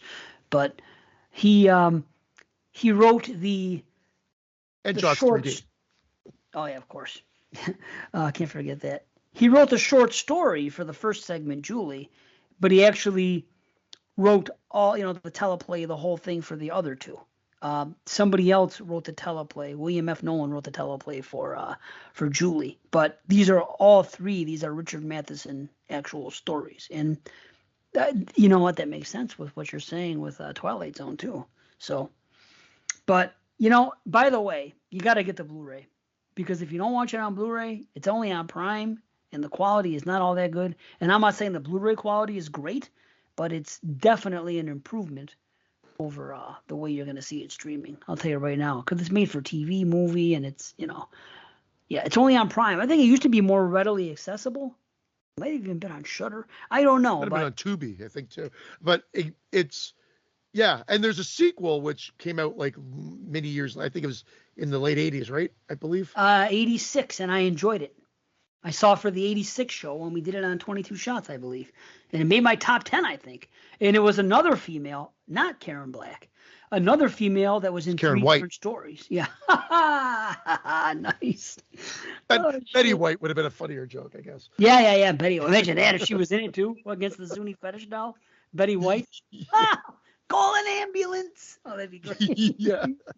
So, yeah, but it was cool because it was one woman in all three, and she faced Same deal. And she faced off Zuni Fetish Doll, and that was the best one in that one too. But all three were actually pretty decent stories. So I think it's definitely an overlooked movie is part two. But as far as part one goes, yeah, I do enjoy it. And the first segment is Julie. So Yeah, Julie. Now I'm getting them confused, even though I just watched this. Is Julie? Which one? No, okay. The second The one, of first course, one. because it's the two girls' names. So obviously, I just Right. answered my own question. Yep. So Julie is the teacher. Now here's my question: Is this a college campus or is it a high school? It's got to be. It's college. It's got to be because the guy looks like he's fucking 50. No, I'm kidding. He doesn't look that. He looks really old. But as we've mentioned on the show many times, especially with 1975 movies, everybody looks so freaking old in these things. Yeah, but they do. I think you're supposed to figure that he's 21 and he's in college and she's a teacher there. I think, but why wouldn't it be a professor? Why would they call it a teacher all the time? And why? You might be right. Yeah, and she's like, well, no, she's like, teachers aren't allowed to date students. I don't know. That's what I'm saying. I think that's frowned down upon at school too, or at college as well. But well, it's funny. This one is, again, most of these, like a Twilight Zone, kind of just play out. It's not even really horrific, just kind of weird. And then it's like the twist at the end, the reveal exactly is what puts it into the realm of horror. And it was an interesting twist because I thought I wasn't expecting that based on the fact that I don't remember anything from this movie. It is a good twist for this one. So, you don't see it coming, I don't think. So no, and that's what the fault of the second one is, because you know right out of the gate where the second one's going, because of Sisters, which we just talked about, because of other movies that we know about, and that's the detriment of the second one, which I'm jumping the gun here. But this one, still, I agree. Yeah, I mean, it plays out nice. It's like, so he wants to see what this teacher has going, which is kind of weird for him to bring up to his buddy, but we find out the reason why he brings it up to his buddy in the reveal, which is great, because out of the blue, he's just like, oh, I want to know what's going on between those legs, in a sense. Well, remember, they're looking around, and the guy says, I never saw so many dogs in one place. So he's currently not happy with the choices that he has on campus or in the schoolyard or what have you. So they're talking about this girl and that girl. Wait till you see the guy we're talking about, too, in the schoolyard. He looks 30. Easily. I'm sure he's in his 20s, but he looks old. But it's great. Right, I know. But it's hard to say what it is. So it's like, so they're doing it, and guys are doing this. It is 1975. They're talking about, different girls they've hooked up with and conquest, if you will, and everything else. And sometimes you reach that age when you're a little bit older and you've already been with, girls your age, and then all of a sudden you notice, a female who obviously has stuff going on, has a killer body, if you will, but she plays it down. She's covered up well. She's got the glasses. She's got her hair up, but you can look at her and say, you know what? She's actually attractive, and take a look. I wonder what is going on there. That is something that can happen, and I could see this happening even without the reveal at the end. Just somebody that's sexually experienced and wants to try new things and sees this and go, wait a minute, I've done that before. I've seen in my lifetime, it's just life. God forbid you talk about it anymore, but that's just life. I think that's everybody's done it and thought about it and whatever. But the funny thing is, so he actually does it and wins in the sense of gets to go on a date with her, whatever. But then he is really creepy and decides to start snapping pictures of her while she sleeps in all these provocative ways. And you're supposed to, I guess, assume that there's nudes involved and whatever, because he kind of undresses her a little bit, but we don't see it because it's a made-for-TV movie. And takes pictures. Now, the blackmail is for what? Just to keep the relationship going, or to assume that he gets a good grade? Because that was what I don't know if they ever really explained what the end game of his blackmail is. Even though, again, the reveal, it's like the reveal kind of contradicts. Like was that her game plan then, or is that his Neanderthal tendencies coming through? Did she make him? Again, guys, I guess we're gonna have to spoil this. She's controlled him, or at the reveal says that she's made him fall in love with her or want to pursue her. Not fall in love, but want to pursue her. So then I just don't understand. You're thinking this is him now acting on his own impulses? Okay. I do think Taking the it's him. pictures. Yeah, I think that's what his plan. Because remember when he first sees her, I think he has this little fantasy, and it is her on the bed that way in that exact position, looking the same. It's the same shot that they took when they actually took the pictures. So I think Yeah. he already had it in his mind. But I never thought about if it was for the grades or for the relationship. But the thing that I was questioning was he's having this date. It seems like it's going okay. Was it necessary to spike her drink and do that? If he just wanted a relationship with her, what if the night would have went well and they could have carried on and just began sleeping together Well, discreetly? see, Why I, did he have to do that? I don't think he Unless it had to. was I think for grades. this is a misdirection. This is a script misdirection. This is Yeah, why some of these things only work once, because the more you think about it, you're like, well, wait a second then. This doesn't make sense. So if she's lured him into making him interested in her, then right. how does this happen? And what's the end game there? Because she would have had control over that. And whatnot, or you think she would. And then why does he spike the drink exactly? Like, what is his end game? And she's the one that's controlled it. So it is a little weird, but I mean, it's so quick. It clicks along really quickly. And I think that she explains it that she just gets bored. So she sets this all up and then she just gets bored with the guys and I guess just kills them at the end. Yeah. And it's weird because her roommate acts like she's never dated before. But if this is something that she usually does, because the way maybe she was dormant for a while True. and she got Yeah. a taste of it here and then went immediately for the other kid because she got a taste again. But she's like, you never go out, you don't do this, and then I don't understand why Script she was service taking. yet again. Right. She was taking the Yeah. abuse. Remember, she was coming in late, not getting sleep, coming in and looking raggedy and all. And the woman's like, her roommate's like, are you okay? What's going on? If she was the one controlling it, why would she allow this to happen Well, that's time and time that's again? that's what I'm saying. So like, I mean, Yeah. the reveal is cool, but then the Right. reveal introduces so many more questions because you're right. So she has a roommate, the teacher, and she seems concerned, but you're right. She would have just assumed in the reveal she announces that she just gets bored with men and has been doing this, or alludes to the fact that this has been happening time and time again. Yet her roommate acts as if she's never dated before. You're absolutely correct. So it's script service to make you think that the guy's the bad guy and where is this going? And then she turns the tables, which is cool, but you've Yeah. got to still dot the I's and cross the T's. And the more you think about it for more than a second, you have all these other questions like, wait a second, wait a minute here. Admittedly, I didn't have those questions right away when I watched it because we're already in a segment 2 and I was watching that, but talking about it, discussing it now, yeah, there's a lot of question marks left at the end. Well, yeah. And I'm watching it for my second time this year, so I already know what's going to happen. So I'm looking for other things and trying to see, how it all adds up. And it's odd because Matheson, being such a good writer, maybe that wasn't even his decision. Maybe things were added for the sake of television, and they just threw other stuff in there. I think it could have been told a different way. I think they could have had the reveal and left a few of those things out that aren't really all that necessary. They didn't have to show her coming back and the girl saying that. She could have just been. They could have done something else. They could have focused more on the guy and what was going on with him. I'd rather know about him.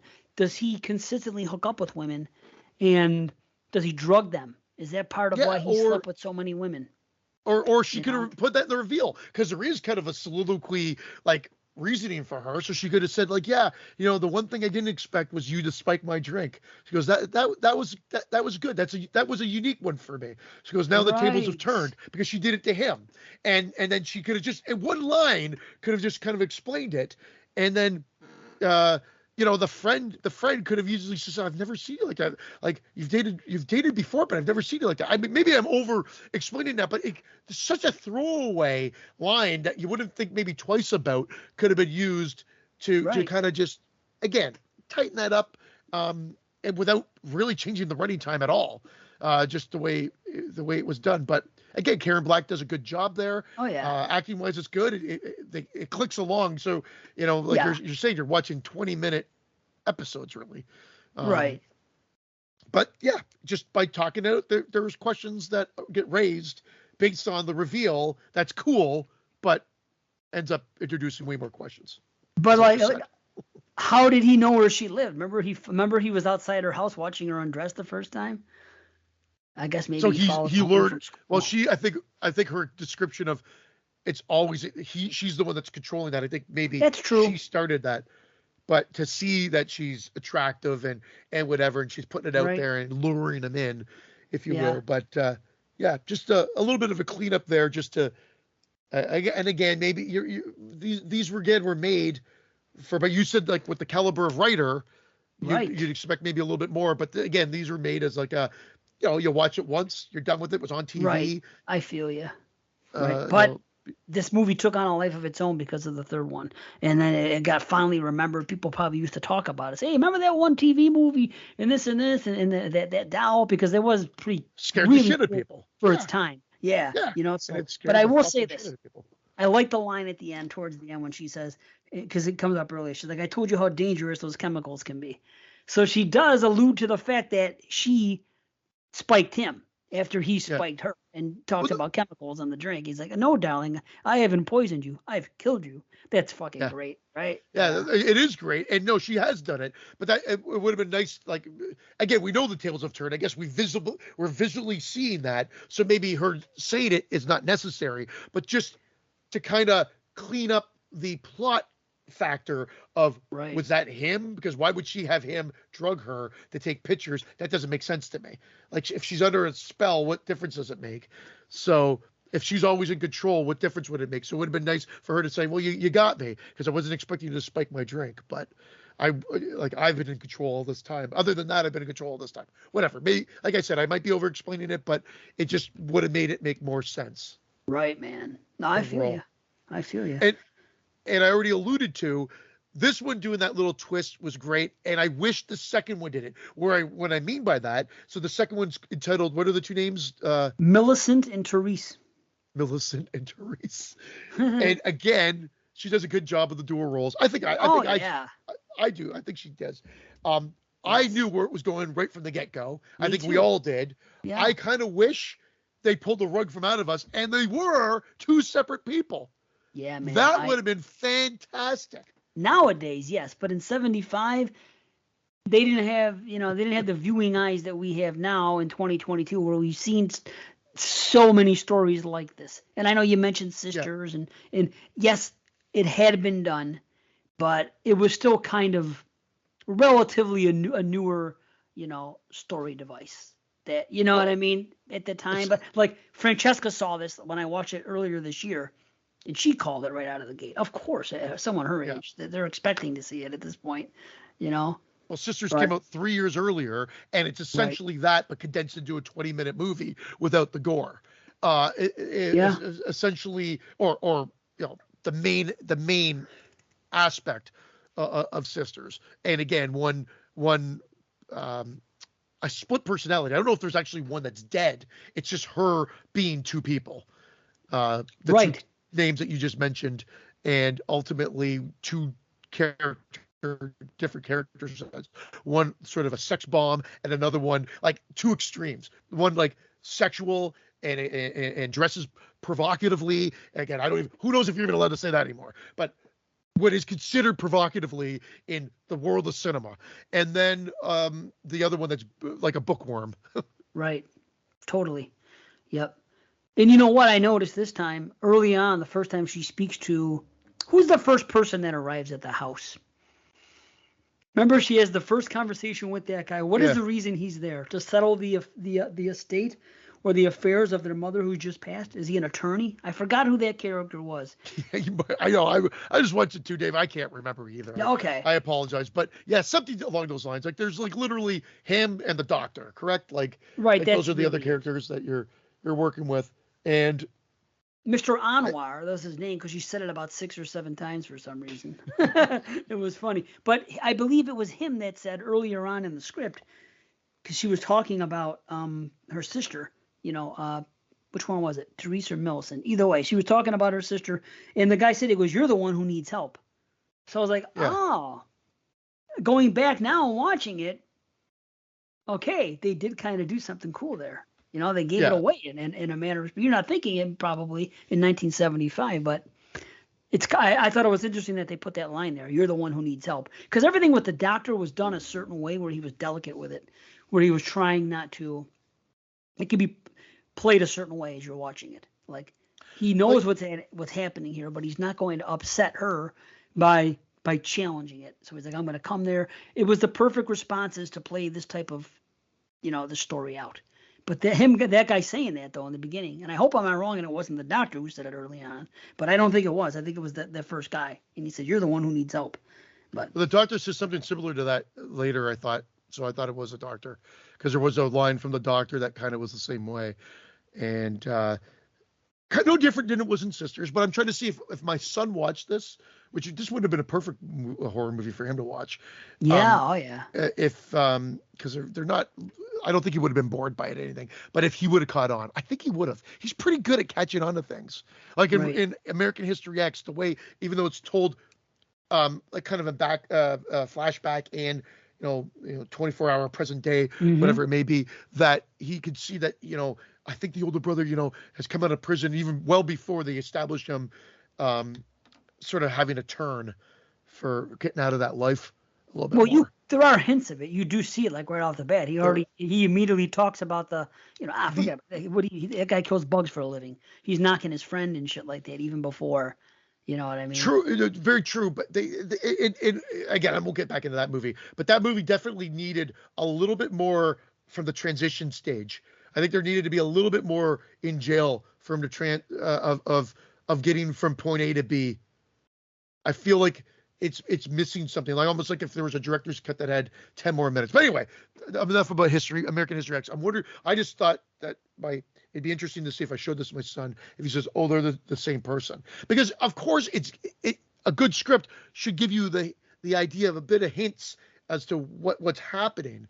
But you're right. I guess the sign of the times was that it was still a new plot device.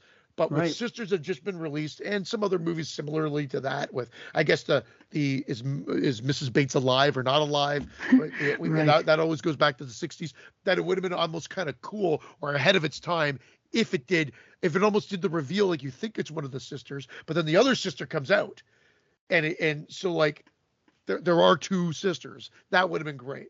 Yes, I agree. That would have been That great. Where they would have the gone from icing on there, the cake. Yeah. I don't know. Well, but- it just has to end because it's an anthology, so you always leave them hanging, right? So here it's the reveal that they're the same person. Spoiler. And it would have been great if whether they said, Millicent or whatever, are you there? And then all of a sudden the other one comes up with a knife and attacks and stabs the doctor and says, you won't take me for my sister. Well, I don't know. I'm just throwing shit out there, but it just ends like just a nice a death or whatever it may be, and then you're left on a cliffhanger. I wish we could make that movie. That movie should be made because everybody thinks they're calling it. You're playing with the conventions, which is always my favorite thing when a movie does that. Like the expectation is this, but then you do this, whether it's a misdirection or not. Like usually it's done. It's kind of nice. Like again, there's movies that have done it for a long time. The type of thing I like is when they set it up one way and they do it. M. Night does it, but sometimes I think sometimes he kind of cheats it, or it's a little bit more forced in his movies comparatively. But yeah. No, I hear you though. That is great, but there isn't a whole lot to say because nothing even really. It's just like she doesn't even. That's the nobody reveal. gets killed. No. Nobody gets killed. It's not like there's no story. It's just like, okay, she's complaining about her sister doing this and this, and then the doctor comes, and then the sex bot one comes down trying to seduce him in a manner of speaking and talking trash about, her sister and how she hates her and I hate her and blah blah blah blah. But there's nothing pulls it. There's no like event that there should have been somebody killed. I mean, there is in the end, but I mean, there should have been. You're the one that needs help, right? You're the one that needs help. So like he could have gone to the daughter, Melissa, and said like, "Are you okay?" or whatever on the couch, and then the door swings open and she comes out with a knife, stabs him, and she said, and then he goes down and she said, "You always said that I was the one that needed help," or something. The end. Yeah, that too. At the very end for a stinger, yes. Yeah. But I mean during the story, like in the middle of. Yeah, there's nothing really horrific. It's just no. a story There of a should dual have been like an personality. event that causes this besides somebody making phone calls saying, "Oh well, she's gone off the deep end," or something, or "I hate her," or "She's called." Because you would have to imagine that these things happen all the time. Oh, you know what though? I think it's all because in this movie. You know what it is? It's true. More phone calls than Black Christmas. You're right. No, but I think it's like I think it's the passing of the mother that sets this into motion. That's what it is, because now they're left, with the house to do what they want. It's just the two of them. So I think that's the event that set it off. So I guess it's okay. I guess, all right. I can retract what I was saying, that I need a little more, but because I was gonna say, what's to stop this from have happened years Is ago? it horrific though? There's nothing really horrific. The reveal, it's like Sisters without any murder. Right. Except I know. The reveal is that's it. So it's not. There's no terror. So it's like, I know they're called Trilogy of Terror, but there's actually no terror here. It's just kind of like, and again, you're expecting it. So there's really no surprises here. Again, time capsuled. If I saw this in 75, would I have called it? I don't know. Well, it's tension. There's tension being built. What's going to happen? Is somebody going to get killed? That is still present, I think, with seeing these two, especially when you meet the blonde girl and she goes on acid a certain way. Well, what's going to go down here? So there's a feeling of unease if you buy into it, because you find out this one girl's bad. She comes out, she smashes the girl's doll. You have that. Now, does that little girl know that they're the same person? I don't think so at all. But whatever, because the way she. I think she was the daughter of somebody, because. Yeah, because she wasn't a good actress, but it was always like that. I think she was the daughter of the director. But anyway, serves the point. But yeah, I don't think she knew either, because she would have. Why use the different names? Hey, crazy! You broke my doll. Crazy. Yeah, nice. Can't people be crazy no more? What happened to crazy? Anyway, I mean, it's what's to say? Yeah, there's nothing more to say. It quick, again, it's 20 minutes, you're done, and then you're into the final act, which is supposed to be the most terrifying. And I will say again, they have to give it some substance, so you've got to take what is essentially a 5-minute, 10-minute piece and stretch it to 20. And I'm not gonna lie, what's this last one called again? Oh, the last one is called Amelia. So I know they're using the names of the women because that was sort of the focus point and whatever. There's way too much phone calls and dialogue that way. Again. I almost wish her boyfriend came to the house physically or something like that and just said, okay, you gotta be back or whatever, or she had a conversation with them, but she has a conversation with her mom that lasts way too long. But I guess you need that based on the relationship factor of how it ends. Right, the stinger. At the end.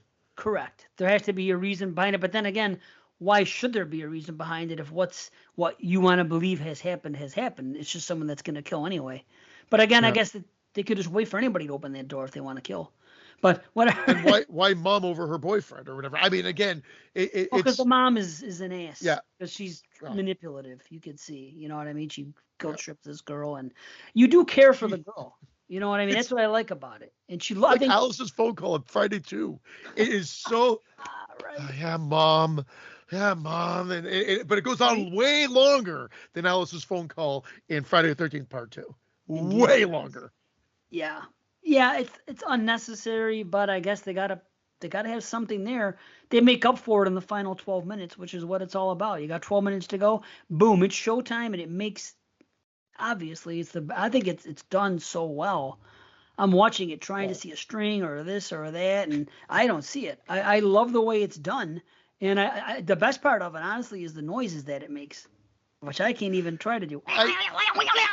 It's so funny now though. Like I remember it being scary. The knife under the door. Oh yeah. That's freaky to me. That part's creepy, and that's another element. But him flying out and whatever like that, it's laughable now.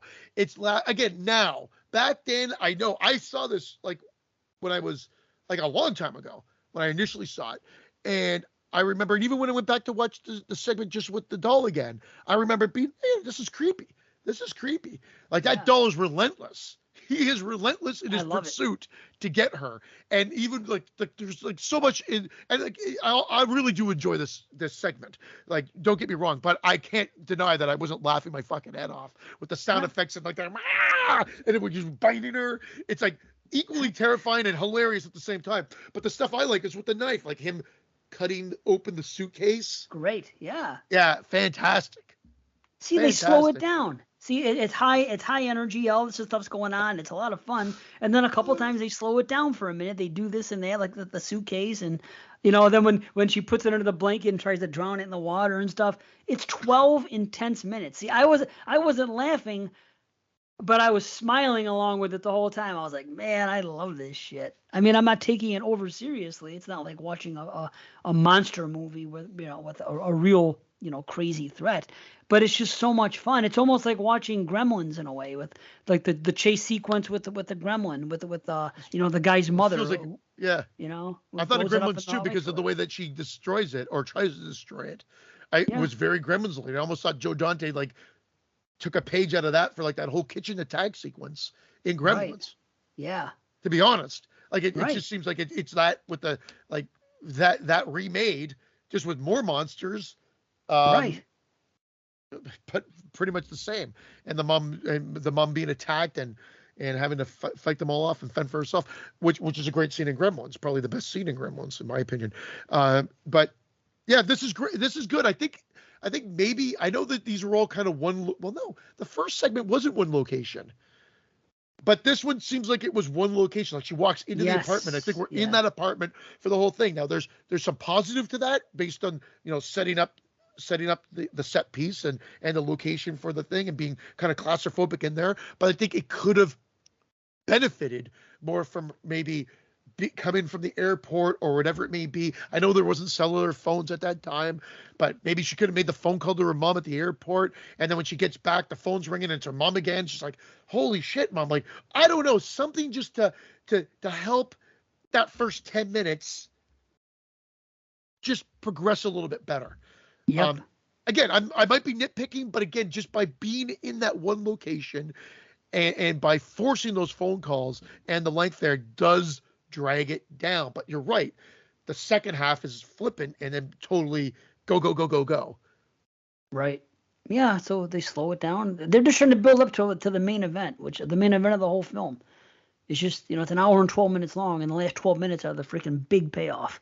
That's what it's all about. I love it, and that's why this movie has the fans that it does. If you don't have this chapter in it, this falls by the wayside. People might still talk about it, maybe remember that TV anthology, that was good, depending on what the third entry would have been.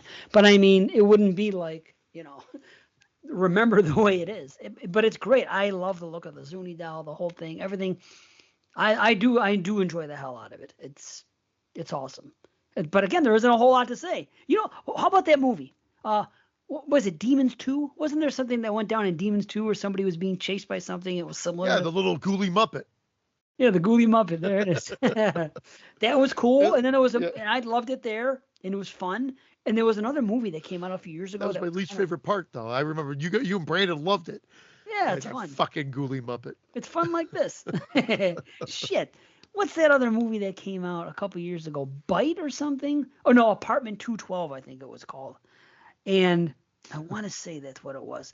What was that movie? The girl leaves an abusive relationship, and she gets an apartment, and then she starts noticing bites on her body. Oh, shit. I can't remember. It's not. I can't remember either.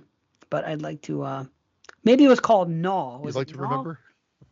It is Gnaw, also known as Apartment 212. Food of the Gods? Now known as Gnaw. Jason, don't you remember? Jennifer starting a new life away from an abusive ex-husband, but falls into paranoia and fear as she sleeps. As something eats her a bite at a time. Bottom line is, check this movie out. Gnaw, a.k.a. Apartment 212, if you haven't seen it, because there is a really cool sequence in the second half, and it's kind of reminiscent of this, and it's, I don't know. I think I might even own this movie, but it's fun. It's a fun flick. So there's a recommendation for you. But yeah, I mean, this is fun, but there isn't a hell of a lot to say. I love Karen Black. One note. In this. There's no hidden. This is my favorite. Yeah. Sorry, Dave. No. I'm saying this is just in this segment here. I actually prefer. I think this is her best look of all the different looks she has in the whole movie. It's just, I don't know. It's just, she's the most. She's the character that I like the most. Even though there isn't a lot, I just get enough of what with her mother and the boyfriend and what's that. She just seems like a a cool person that's just trying to make people around her happy, and including herself. And I just like her actual look in this more than the others. But and of course, there's the great chase. It's great. It's so much fun. The noises, the freaking action of it. It's awesome. But there isn't a whole lot to say. Somehow we've made it this far on this movie. We were able to stretch 30 minutes out of all this. It's true. So, It's practically like half the length of the movie. right, I know. So not bad. Again, if it has to be seen, so even if you just want to watch that segment, but the movie, the whole trilogy is fine. It's not great. It's good. I mean, I'm sure that there's a lot of people that put it up in great realm, but I mean, I don't even know what I didn't even think of a rating for this when I said I think I'll go with a 7.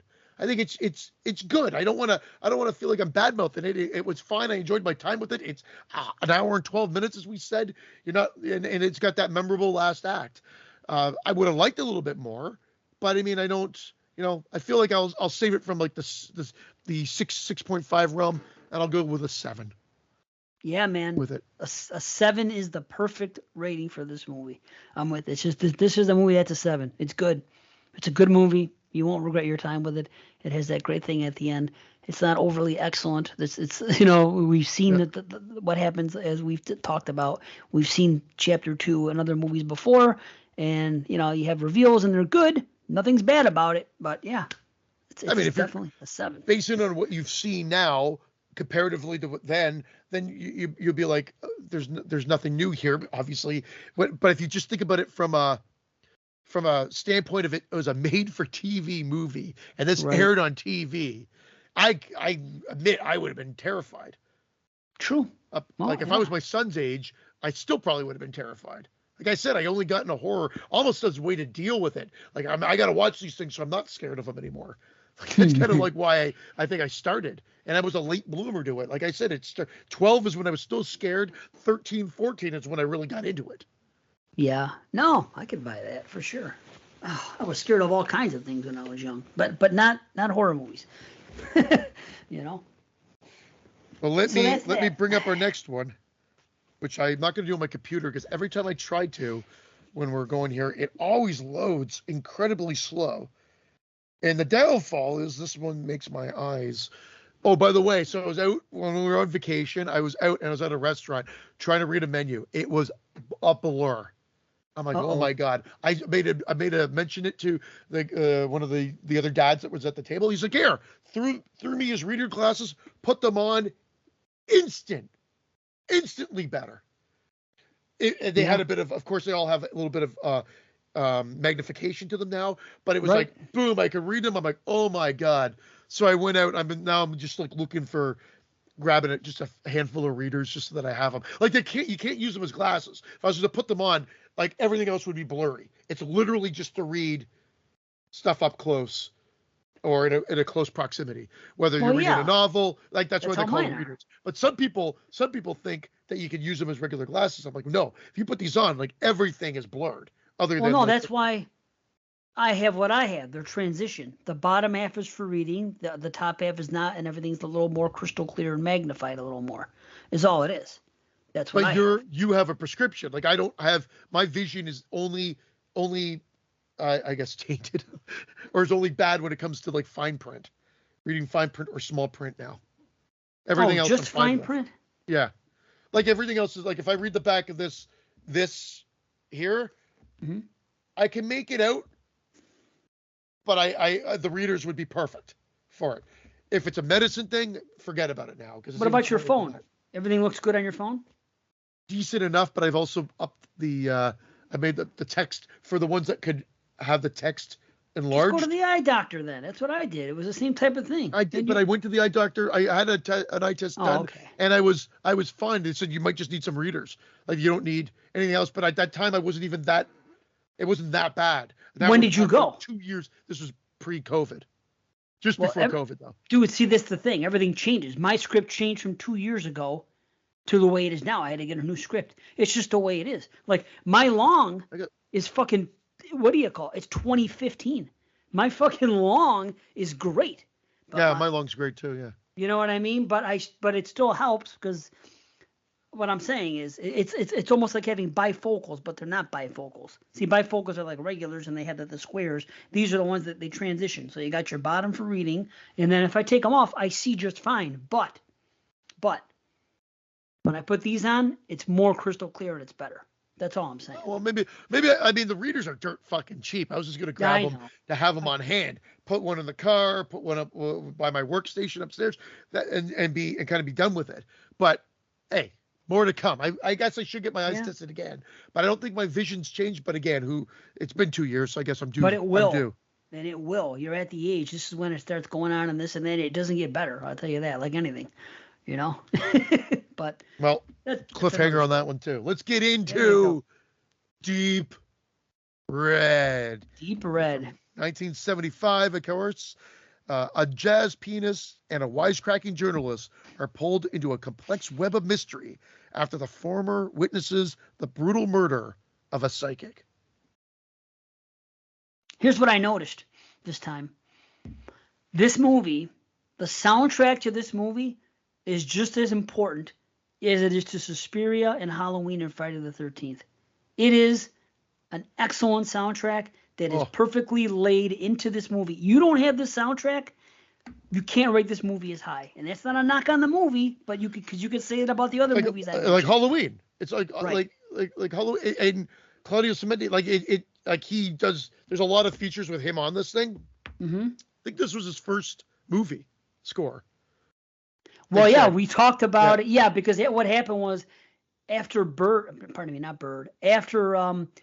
after he did Animal Trilogy, you know, he was going to go away and do something else. And he made one movie that wasn't a horror, but he came back. But he had a negative experience when he made Four Flies with a person. I forgot who it was, and somebody good too. And it slipped me. But something happened, and there was a bad experience, and that was that. But because that experience happened. Maybe it was Morricone. It was somebody good. Don't quote me. Either way, because there was a negative experience on that and some other things that happened when he did Four Flies and wrapped up that trilogy, he was going to go away. But then he decided when he came back to horror and did this movie, this began a relationship with Claudio and the Goblins. And I said it on that show on the summer series. If that doesn't happen, if what happens in Four Flies doesn't happen, and think about what happens after that. You don't get the Deep Red soundtrack. You don't get Suspiria with that soundtrack. All these Argento soundtracks that he did with Goblin doesn't happen. So it's kind of crazy, and it all worked out for the better. And damn, what a soundtrack. Soundtrack is great. Oh, man. In the film, it isn't one that I sit back and listen to. It's not like a Halloween 3 where I could put it on earplugs and listen to it start to finish. There are some that I can, and there are some that I can't. I can listen to Hereditary. There's a bunch I can listen to, and I do. This is one that I don't sit down and listen to because it's really 3 tracks done over and over and over in different, just like Halloween, honestly. If you think about it, there's 3 main themes in Halloween. Yep. You know what I mean? Yep. He elaborates a little more, expands a little more in Halloween 2, and then Halloween 3 is its own thing. It's just it's a score that's ever present in the background. It isn't just theme for different situations. In this movie, it's the same thing. These are themes but they're perfectly placed for every time. There's tension. This song comes in. This song comes in for this. There's the main theme. There's the children's song. But it's damn. That's what really hit me this time more than ever. That, and unfortunately, I had to watch the long version again because it was the 4K. It's the blue from Arrow 4K remaster, and the only one on that one was the 2 hour and 7 minute one. And I'm sticking to what I said in the past. There's very little that adds to the plot, and then it goes from that to Italian, and it just kind of drags out a little bit when this movie doesn't need to get dragged out. The regular version is like an hour and 50 minutes long or something like that. I think it's like a full 45, I think. Okay, so it's almost freaking half an hour longer, right? Now Now, the one you have, it's the 4K from Arrow, correct? Yeah. It's the actual 4K. Which one did you watch? Okay, well, because I thought for the show we were going to, because I even checked what was the one on Shudder, and the one on Shudder is the shorter version. So I thought maybe that's the one you would have had access to. So then I just assumed I watched the export version, which is the hour and 45 minute one. And okay, that's the one. That's the one I watched, And then because I try to watch all the special features, I couldn't get through all the special features because there's so fucking many of them. There's an hour-long documentary with Argento. I was like, I can't even get through this because there's 2 audio commentaries. Both of them are on the 2 hour and 6 minute version. So I started that and got about a half an hour in, and they were fantastic. I will say one of my favorite features that I saw on this so far was the visual essay.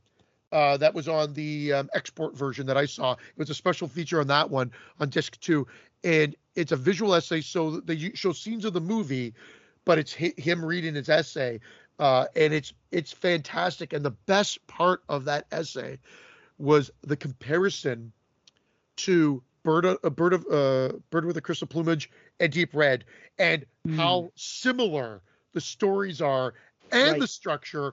And definitely, I'm not going to say maybe he has been critiqued for it, but ultimately that Argento's remade the same movie over and over and over again.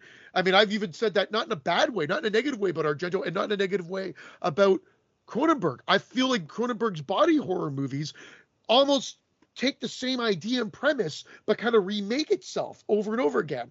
From they came from within to The Brood to Rabid to The Brood to Scanners and Videodrome. Like, there's differences, but he takes the core elements, and it's like he's building upon them each progressive movie. Here it was almost like an exact same structure.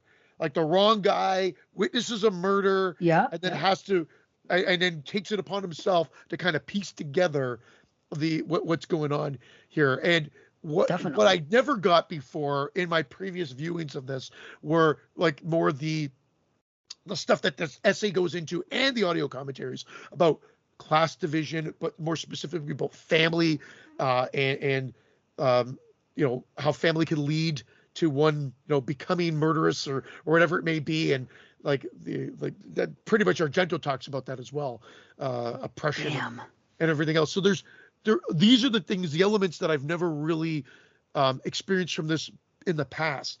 Sure, I got it when I was a little older, but not like this really digs deep. And it was Sweet. Very good. And I said that visual essay is so far my favorite special feature of this set. Wow. I like the way that he dives into it. He dissects like the female and male relationship and caricatures. And Argento was a bit ahead of his time. He'd have gay characters in his movies. Yeah, sure. And they didn't act gay. And and please, no one can get offended by that, because when there's a gay character in an American film or North America, typically it came with a heavy stereotype. Typically, back in the day in the 80s, there was a heavy stereotype. Here, it's just actually funny enough. The gay lover was played by a woman who they had a little bit of a mustache. I didn't know that either until that visual essay and the audio commentary. Well, he did have gay characters that acted that were limp-wristed, if you will, and a little bit flamboyant in the Animal trilogy. I think 2 were played by the same guy. There was the detective in Flies, and because he even talks about it. He goes, "Oh, I know what you're thinking, that this fairy or something can't do this." He goes, we're just like you. We just happen to be. So he is a little, and then there's the guy that he goes into the antique store where he sees the painting, I believe, in Bird, and he's talking in there, and the guy, I believe it's the same actor. He is gay. Oh yes, yeah. He kind of flirts with him a little bit. So those gay characters were a little more stereotypical gay. But here's the thing. True, but it's never done as I think as a joke by any means. I don't think you're there to laugh at them. There might be some comic relief, but it's never because they're gay. I don't think so anyway. Here's the way I look at it. He always has quirky characters. Every time you meet a side character in an Argento movie, not every time, but in a lot of times, it's an Argento staple that there's quirky characters, and they have this. So that's just that was basically one of the quirks about those characters, is that they happen to be gay. It's unusual that when somebody meets somebody when they're trying to solve a mystery in an Argento movie, and they bump into someone that's going to eventually help them, they're a little bit off one way or the other. And I don't want to say gay is off, but it's not, what would have been perceived as the norm. It's something Later on different. in his career, he went from having gay characters to having blind characters. Yeah, he had gay characters, he had blind characters, but he had those other Yeah. people, like, the guy that he visits in Bird, and he goes, and he eats the freaking the cats. I eat Yeah. them. There's always quirky characters in Argento giallos. It is a staple, one way or the other. It isn't as ham-fisted in this one. Like, who's really quirky in this one that he meets? Let me think about this. The people from the beginning. Well, they're the not mom. really. Funny enough, the mom. Well, yes, and that was done with it. See, Mom. that's what's good about. Yeah, you did say it. But that's what's really cool about that. Yes, she was a typical Argento quirky character. But the good thing about that is, it turns out that was done. That was a put on, which is really cool. Well, this was marketed. It's a misdirection. Well, as you already mentioned, like, he went left after Four Flies, did this non-horror movie, and this is his big return to thrillers, and that's how it was marketed. And again, I really didn't know, like, the extent of the history of that. I knew a bit, but not really the extent of how big that this was at the time. And again, I know that this has been heralded as one of his classics, but I didn't realize it was as loved as it was. Like, I really enjoy this movie, but I enjoy most of it, not most, but a good chunk of his catalog more so than this. But that's just to show the caliber of film that we're dealing with, and the fact that I'm not saying that this is a bad movie by any means. I'm saying that that's, again, it's almost like the Carpenter syndrome of there being so many great movies to choose from and having such a good run for so long. That and the Animal trilogy, like, I think he knocked it out of the park with Bird right out of the gate. I think he knocked it out of the park. Cat o' Nine Tails is good. It's not as good as Bird, no question. Four Flies, I still have to revisit. We had this discussion. In fact, I'm not entirely. I have to double check. I'm sure I've seen it. This has been the argument on the show. I feel like I may have not seen this though. So once I put it on, I'll know for sure. Obviously, once I get into it, and I'll be like, oh yeah, I saw this way back when. But it's definitely not been something I've watched in the last 10 years or even longer. This one I've always liked. I have found that I do have some pacing issues, and I'm not talking about the 2 hour and 6 minute movie. I'm talking about the 1 hour and 45 minute movie. So, in a sense, I appreciate the fact that they trimmed that. I have it here to watch. What I've been told, again, I only did the first half hour with the audio commentary of it, but I will go back and watch it, is it's more about the quirky relationship or the relationship between journalist and pianist. Yeah, there is more of that. There's a lot more of that. That's really what I think the main focus is. And some people said they feel like a lot of that, well, of course it's a loss. It's because it's physically out of the movie, but it's almost necessary, or it adds another level to the film. But I feel like that level's already there in the version that we've got at 1 hour and 45 minutes. I really do. I agree with you. The roles have been switched. Like, they have the arm wrestle scene. They talk about, gender roles and whatnot. He's like emasculated in like certain scenes, in a sense, like, just being in the passenger seat and she's driving, the seat falls down and he's like a little kid in the seat and whatnot. She saves him multiple times. Yes. In a sense. Yes. Like, he's the damsel in distress, if you will, and she's like the heroic cowboy. Again, this is not just cool. Like dive deeper in, of course, in some of those special features that we're talking about, but it's there on the screen. You can't not see this. It's pretty obvious, but I don't think there's it's not jammed down your throat as a message, even though it's there, and it's great that this is from 1975 and it's there. Right. You know what I wish? I'll say this. The longer version, if they could have just somehow put the stuff between those two characters and put that in the hour 45, and it would have added like another 6 minutes or something to the film, that would have been appropriate. That stuff isn't a waste. I do like seeing that. Some of the other stuff, it's really unimportant to to the plot and to what's going on here. And there's some of the conversations with Carlo that are just that go a little bit too long and they don't really add anything to the plot. So that's why I always tell people watch the short one. And this is from me, Argento, who's a huge Argento fan, and I'll be the first guy to tell you you're better off going with not going with the extra long versions that sometimes come out. In this case, I have to say that. But that's the stuff with the relationship. That stuff I like. It does add a little something. There's a couple things that do happen, and it's fun to see that. Honestly, they could have probably even put that in and maybe trimmed a little bit of some other conversations with the investigation, if you will, maybe. Well, I'm just saying. I don't think it slows it down, but I don't know if it's all quite as important. I think that's kind of what he did. I could be wrong. I want to look at the running time of Animal Trilogy and see if they were shorter. And I want to say that they were, that he went a little bit long in some of the things here.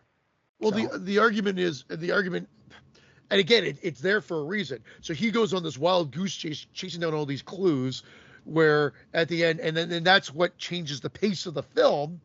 But it's necessary because his sort of revelation and realization at the end is that none of the clues really made sense. He saw the killer plain as day in the reflection in the mirror, and so like none of the clues really added up to anything to help him solve the case, if you will. And he's like always a step behind or 2 steps behind the killer, who always seems to be there. Some of the the clues did. I mean, it explains the why at the end when the painting, the drawings and all that stuff, and yes, and it's cool stuff, and it's also it looks good. And then if you didn't have that, you wouldn't have all those scenes with that song playing and the little boy, and you wouldn't have those really cool, those artsy scenes with just a black background and the toys or the things that they were showing. So it adds to the atmosphere of the film. So I'm glad that happened. You need that, and again, I forgive me because I this is the thing about watching these movies and then jumping in and talking about it, and I have to go back. What about that one woman that lives in the countryside that gets scolded to death, and then because she writes that book. Yeah, she's the okay. Right. Yeah. See, I mean, again, there's I think an extra step in there that could have easily been eliminated. I mean, we want like part of these giallos is that there is multiple deaths that are throughout, and they are typically they're obviously linked, but if you dive too deep into the actual plot of the movie, you'll get lost. Like, Jerry Herring always said he can't get into not just Argento. I think you couldn't get into giallos themselves because they're almost nonsensical to a degree. Like that damn robotic thing that flies out that was on all the artwork so or whatever cool, like that. Fantastic, a great scare. What the fuck is it? And why? You don't need again, the argument in the essay, because I was saying this, maybe someone's going to explain it to me, because I was like, did I miss something? Was she like a animatronic wizard? Did I miss something? No, it literally says by the time you get to this, you're just willing to accept it because you've been taken on this visual ride by Argento that the narrative is not quite as important as the style here. So the style is the substance, as we've argued on the show with some of the movies that we've discussed, and that you will get lost in the narrative. And if you want a straight-ahead narrative, you might be disappointed. You might be scratching your head. You might be going, what am I watching here? But if you're used to Gialli, or specifically Argento's installments, you should have this. There is almost this lucidness to it that comes right with the territory, and you have to be willing to accept that, or you're not going to the movie. Because why did this woman who killed way back when, who seemingly is crazed but hasn't killed anybody before, gets ousted in front of a psychic, and all of a sudden has to kill to kind of hide her secret? But it just becomes one killing after another. It seems like a big leap of faith, but I guess the psychic, she was worried the psychic's going to be able to point her out. Well, tell me, and I missed point. I just know that she's been ousted, but the psychic doesn't really know exactly who it is still, right?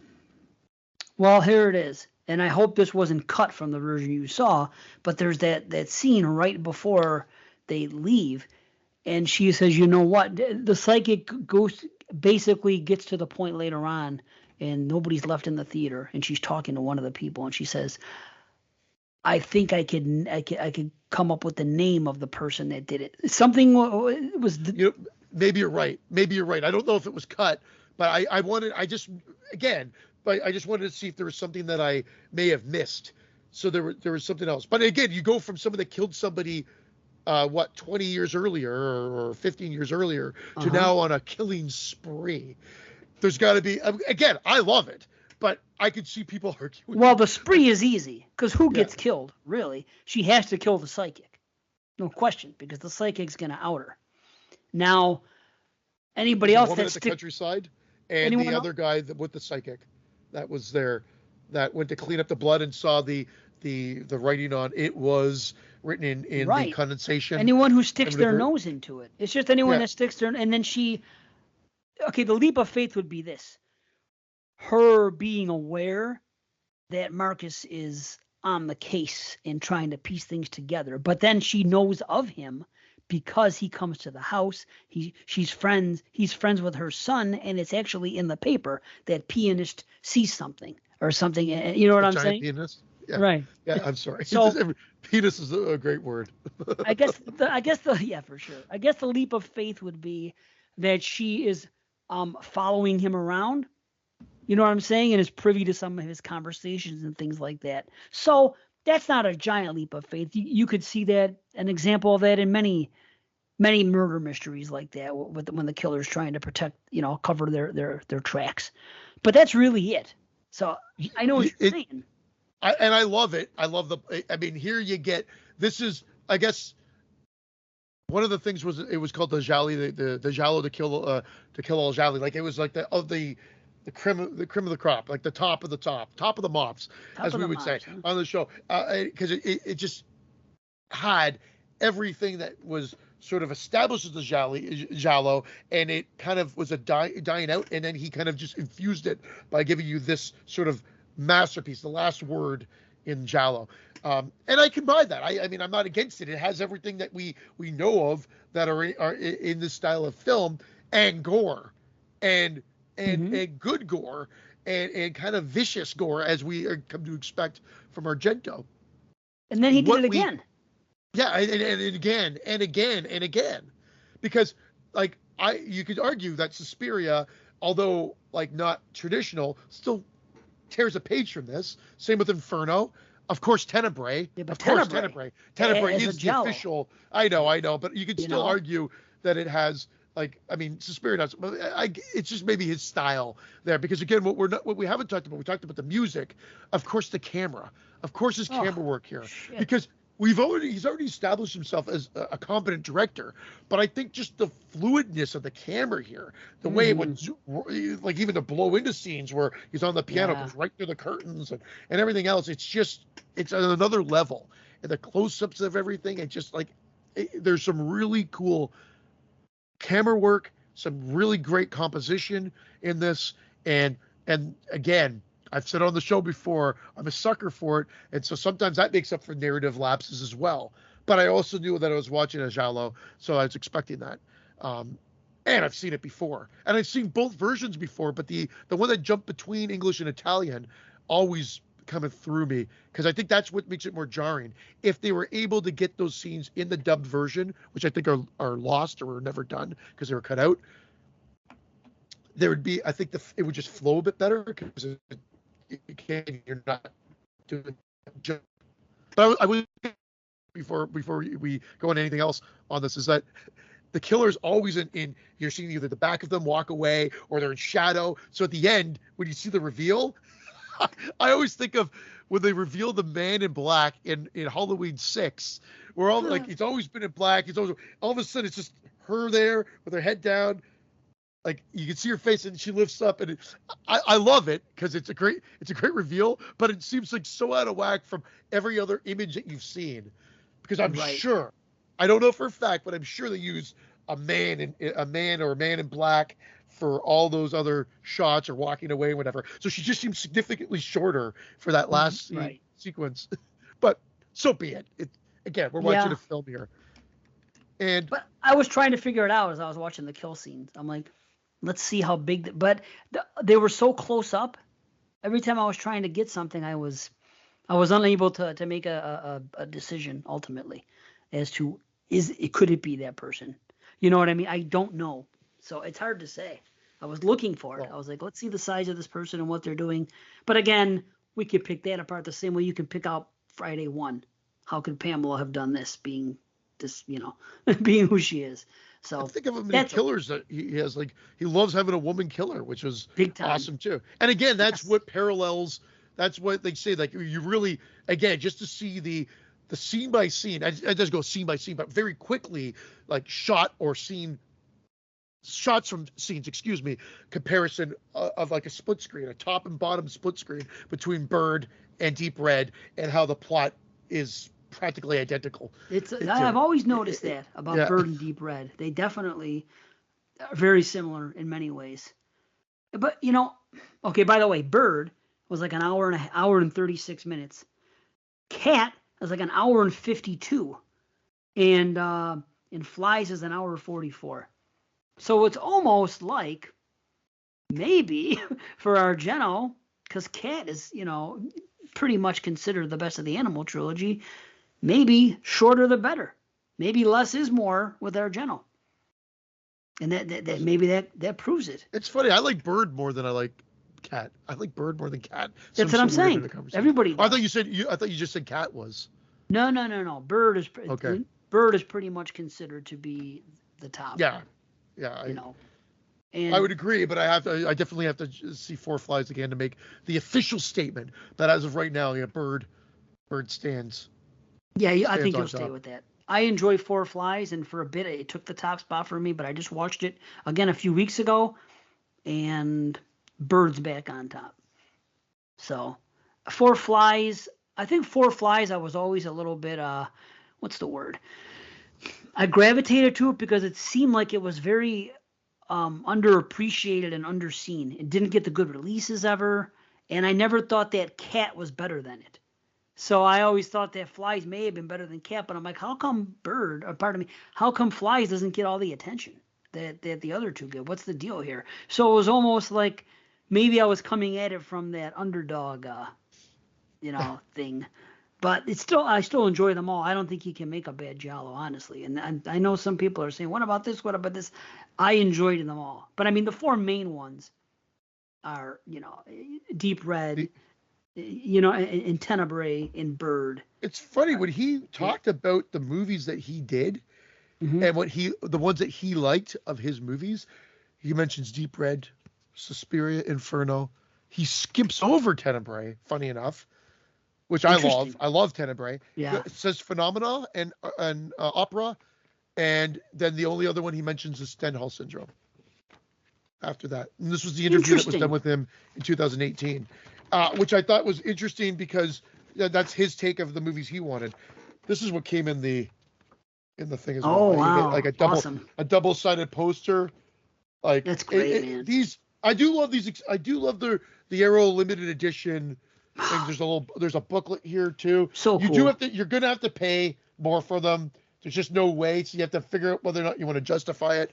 Obviously, the single disc version's there. But I got these for a significantly good price on eBay. That I saw what these are going for at the store in Canada, like the one that used to be down the road from me, and I can get them cheaper, almost like what they were selling the single disc for. You can get the limited editions. So I made the plunge, and if you're a fan, if he's never looked, opinion, it looks phenomenal on here. Man, I plan on getting them all by the end of the year. That's my plan. I'm gonna get maybe one a month or something. I'm gonna that's the way to do it. Right. Otherwise you go. We have Deep Red. You got Bird. You got Bird. You got Cat. Deep Red. Suspiria, but not. Suspiria is weird. Suspiria. I have it. I'm okay there. Yeah, you've got the Synapse one, or. Yes. That's the one I got. Yeah, it was amazing. One I had. Yeah, and then Tenebrae comes out in 2 days officially. Oh shit. Yeah, Man, in the oh, man. 4K one in a version like this, and then they don't have then Phenomena, and they haven't done Inferno, Four Flies, or Opera yet. Oh man. Wow, how about that? $39 right now for the 4K Deep Red on Amazon. So just double check though. The limited edition is this version, and then the other version is two just disc limited.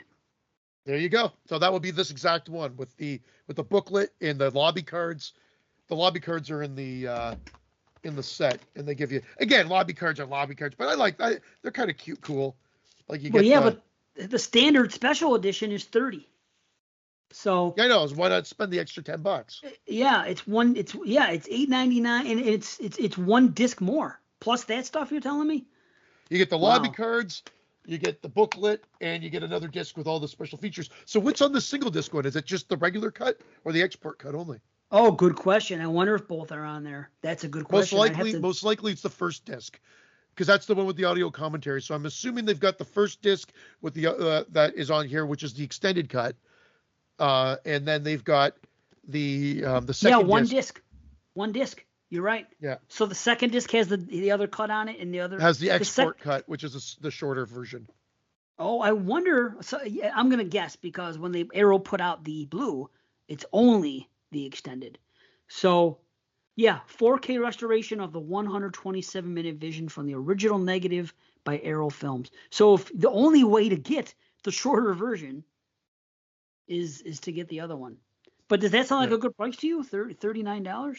Yeah, I got it. I think I got mine for 50. But you do the exchange. That makes perfect sense. I got it for 50, and my shipping was either included or it was dirt cheap, and it was blow it out of here. But I didn't get it from Amazon. I bought it from eBay. But again, you just find when it makes sense. Like Tenebrae, for whatever reason, I found one that was priced well, and I didn't pull the trigger on it. It sold.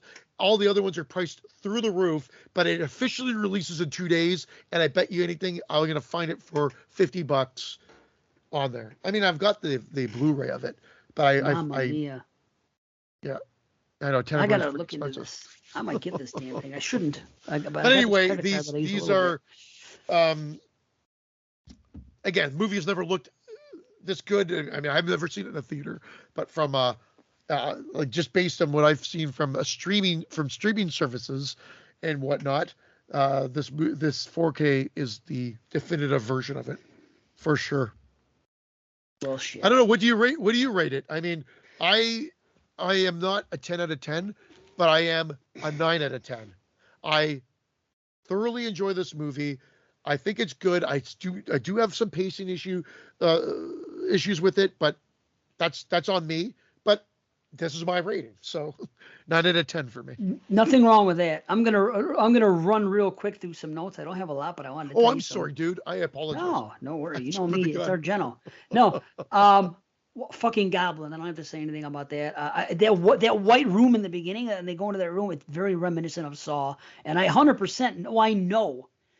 I know that Billy the puppet was based upon the thing that comes running out in here. That that freaking thing, that we were talking about earlier. So without that, we may not have Saw. Without that white room and the look of it, and this, and that puppet, who knows how it would have been. Yeah.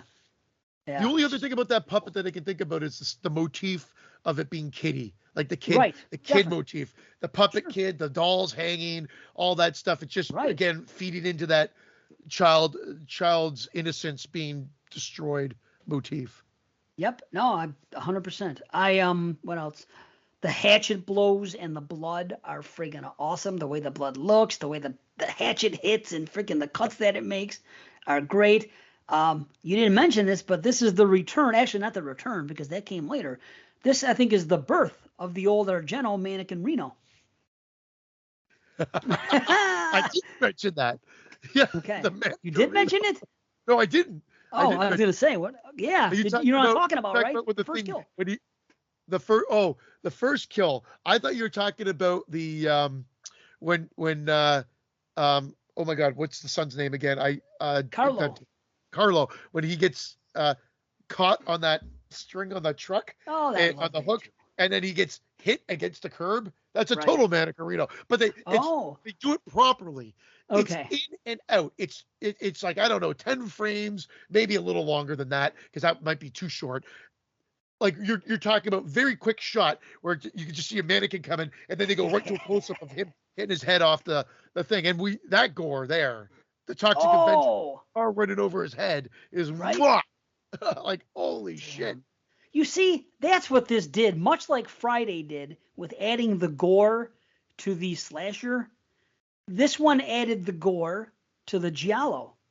I mean, that's Yeah, something. There's something to be said about that. It's like I said, he did not a reinvention, but he did something different in a giallo. And I again, maybe someone's gonna say no, Bava had gore in this, or I'm not 100%, and yeah, it yeah, yeah. maybe Fulci did. So I'm not gonna say I'm an expert on it, but so I could be Well, there's wrong. But I think Torso had gore in it. I think that was uh, I thought it came out a year earlier or 2 years yeah, earlier. yeah, I'm pretty sure it did. Okay, so maybe not, maybe it didn't, but either way, yeah, the mannequin Reno was, what do you call it? Was the psychic. It was when Marcus sees it happen, and she crashes through the window. Just for a split second, you could see it in the way it falls. You could tell Yeah. it was a pushed mannequin Reno. So that was cool. I noticed that, and now I know this for a fact because I've heard her complain about it. That oh geez, and I mean we didn't even really you know get into the freaking the actors here. We didn't talk, but again, it's hard to do it because that you know they're they're dubbed, and he dubbed everybody with sometimes other voices. So Daria Nicolodi, she complained. I heard her in Tenebrae saying he never let me use my real voice when it's dubbed. I think that the This is voice, his wife, his ex-wife, yes, or yeah, Daria, yeah, yeah, yeah. yeah. Oh, and by the way, something about her, man. Here's the I don't describe the word. It's gonna okay. This is gonna come off maybe wrong. But it's not that big. Okay. Maybe you're wrong. Well, I don't no, know. in today's We're in climate, this I'm not trying to transition be stage. a jerk. No, I'm just saying Yeah. I don't look at her, and the word that I use to describe her isn't I think she's pretty. The word I use to describe her is sexy. She just has a sexuality and a sex appeal. She always carries it. Maybe it's the character she plays. Maybe it's because of how forceful she comes off as the characters. But there's just something about her. And I just think the way she looks in this movie, man, And her so sexy. quirkiness too, right? Like Yeah, her energy and her quirkiness, like it's just a great character. yeah. But no, I don't disagree. And she didn't have when in her modern interview, her reflection of that said Argento was always about him. It was never about the team that helped him get to where he was. It was about him, Argento being it's his baby in a sense. So it's interesting that like even from a like memoir standpoint or a reflection standpoint, she said it was always about him and not really about the team that got him there. Yeah, I know that it's a little bit of a contentious relationship there. So who knows Yeah. what's true and what's not. But I mean, that's very possible with these artists, if you will. You know what I mean? They get big heads. But whatever. But what I was getting at with her, she sounds like Olga in friggin' in Suspiria. And I don't know if it's her, but when she starts talking, I always think about Olga. But I have a feeling it's probably the same Dude, voice it might actress. be because I'm going to tell you, listen to one of the audio commentaries. Like I said, I only got a bit in. These guys were so thorough and so knowledgeable. It was amazing. I wish they just released it in a podcast form, but because they're Ah, doing it as you're watching the movie, as you well know, it is so worth checking out because they were talking about the voice actors and how they've been used over and over again. there you So I go. wouldn't put it past you that you're probably bang on, and it was probably her being used over and over again. Okay. But Well, there you go. interesting. The second was how she wanted it to be her voice, and it was her voice. I don't know if that was her demand or Argento just was okay with her saying it, but that was her actual own voice. And the Oh, main guy oh. wasn't even supposed to be the main guy. That there was someone else. There's a whole interview with the guy that was supposed to be. He was given the script. Argento said he wanted to film in 15 days, so it was going to be a quick turnaround. He went. He got into a long story, but he was got into a car with this woman, and he was going to go up to the country to go visit his kids or something like that. And they got hit by another car head on. She was knocked unconscious. He Wow. banged up his knee and was cut up. She was in a coma for 3 months. He was not able to do the movie because of it. They went Wow. and he was not in the movie, and so that was Argento's first choice as the actor, because him and the actor that plays the main dude, they didn't see eye to eye either, supposedly. Really? David Hemmings? Really? Wow. Yeah, that he wasn't treated well by Argento, and that might have been the reason why. So anyway, I didn't even take away from your notes, but since It's you were possible. No. It's not even that much. There's a couple of things that I just want to point out, as always. You know, everything about the Giordani kill is freaking great. Everything, the whole setup, what happens, and how he dies, and just everything about it is just top fucking notch. I just love it.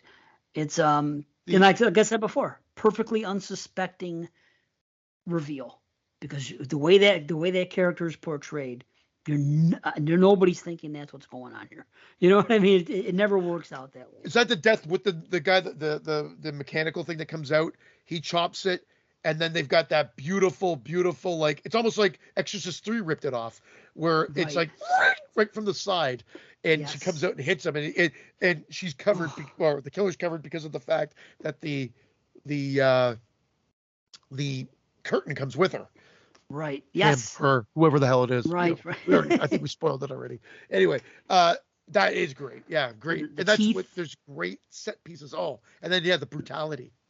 Oh, and the set pieces, man, some of the shots and the way it's pulled out and the way they go in with the curtains in the beginning when everything's red. There's a lot to go on about. I just, I love it. And I'm going to tell you this. I also am not at a 10.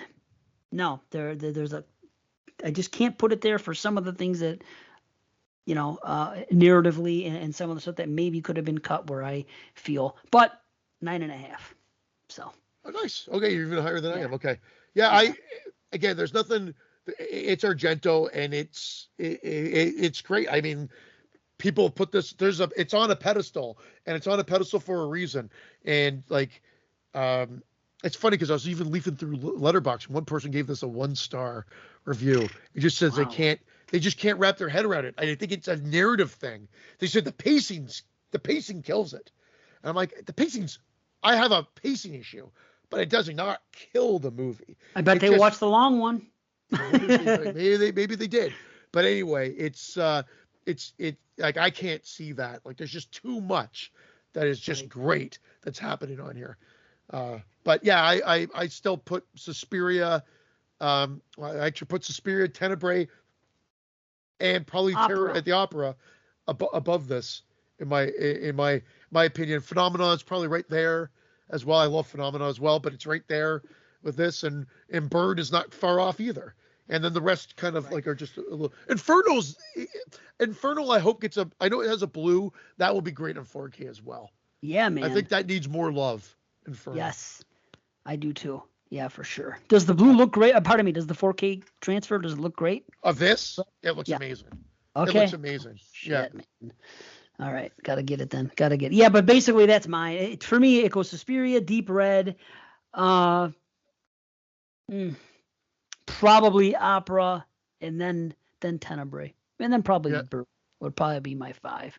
I think I just switched because I got Opera. I've always said Opera is my favorite, but I mean it's difficult because that's a preference then, because I've got like a couple of 10 out of 10s there. Or you're just like, okay, what's my preference today?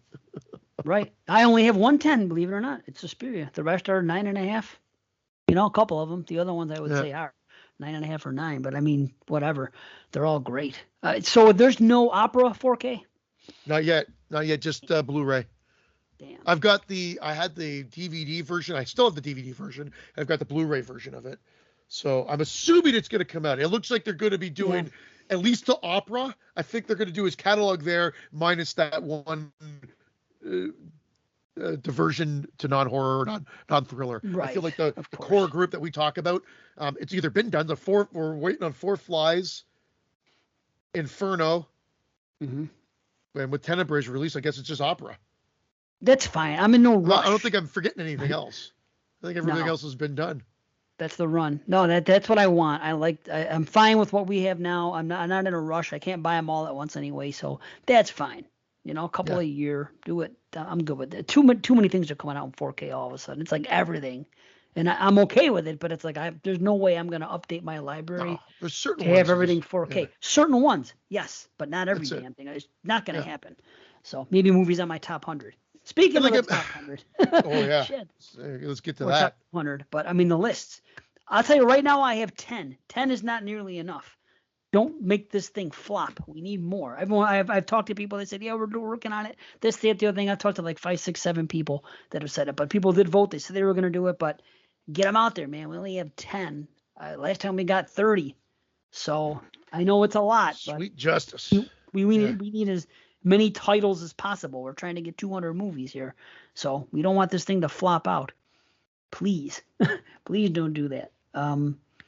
So yeah, so get on that, everybody. Do we have any other order of business before we get out of here? I don't believe so. We always remember the stuff after we've recorded. True. But I think we're good. I mean, it's been great. I apologize to all the listeners because June and July pretty much was the exact same. Scheduling craziness. A trip, one was a work trip, this was a personal one, but it had to be done. That gobbled up 2 weekends. So 2 recording slots gone both months. But June was work related and July wasn't. So we should be back to a more manageable track. And I think we came up with a premise that we want to do for the polls for the rest of the 180s. Since this is 181, but yeah, well, do we want to talk about it now or do we want to I'll talk about it. Yeah. Let's throw it out there. So what we're gonna do is we're gonna try to have fun with it instead of always randomizing it. Oh God, I'm talking like 22 shots because I just listened to it recently and they said that.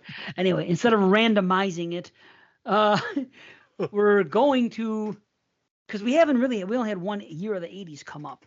So what we're gonna do, 83. and remember, we're going longer now because we missed a couple of shows. Episode 200 is not going to be in January anymore. It's going to be pushed into February now. So another reason to get your stuff in and everything else is cool. But we're going to take the next, how many shows? What is this? 81, 82.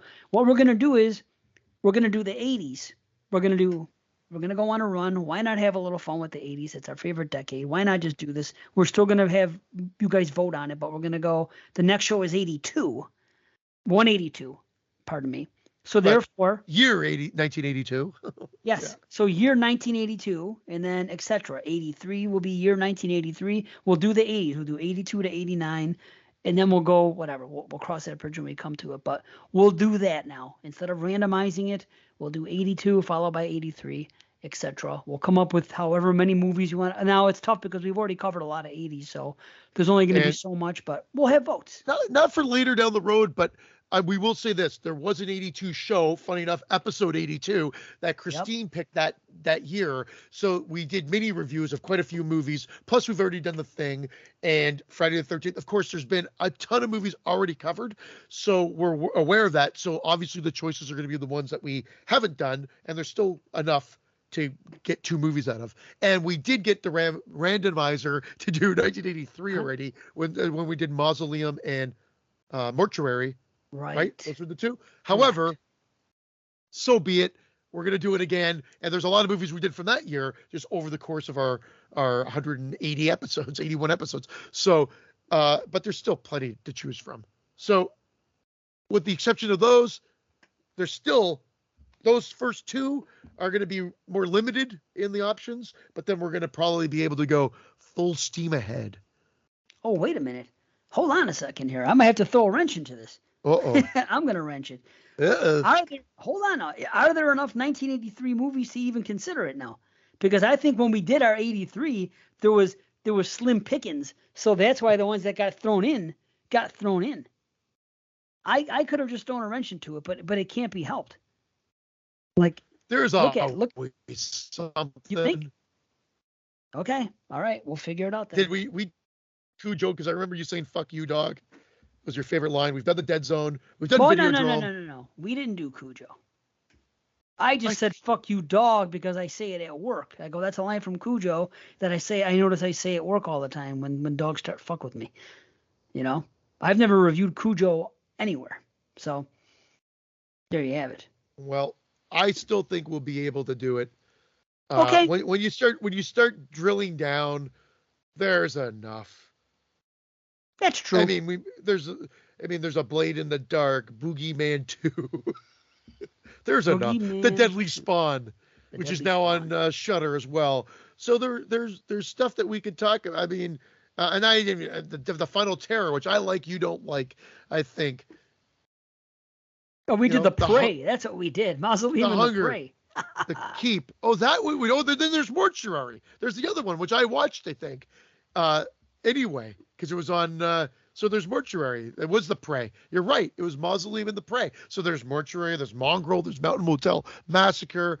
Nightmares, which I think we did do Nightmares. We did do Soul Survivor, which you've probably never seen, which made my hidden gems list. One Dark Night, Scalps. Twilight Zone. Yeah, there's Spasms. Okay. We got some. That's fair. Okay, so 82 to 89, 182 to 189 are going to be 1982 to 1989, and then we shall see. Yeah, we shall see what happens, but it's going to be fun. Let's have fun and do some 80 stuff. So there you go. I don't think there's anything else. If you haven't subscribed to us on YouTube, please do. We want to get to 200. It's like 190 now, or 1,000. We have 990 or something. So there we go. And iTunes, get on there, give us a rating, review, and subscribe. Yeah, and a review. But that's it. Yeah, let's get the hell out of here. We love you guys. We will be back. Thanks for being so patient with us. We should be pretty solid moving forward with our regular release dates, and we'll see what else happens in EH world. But that's about that, right? What else can we say?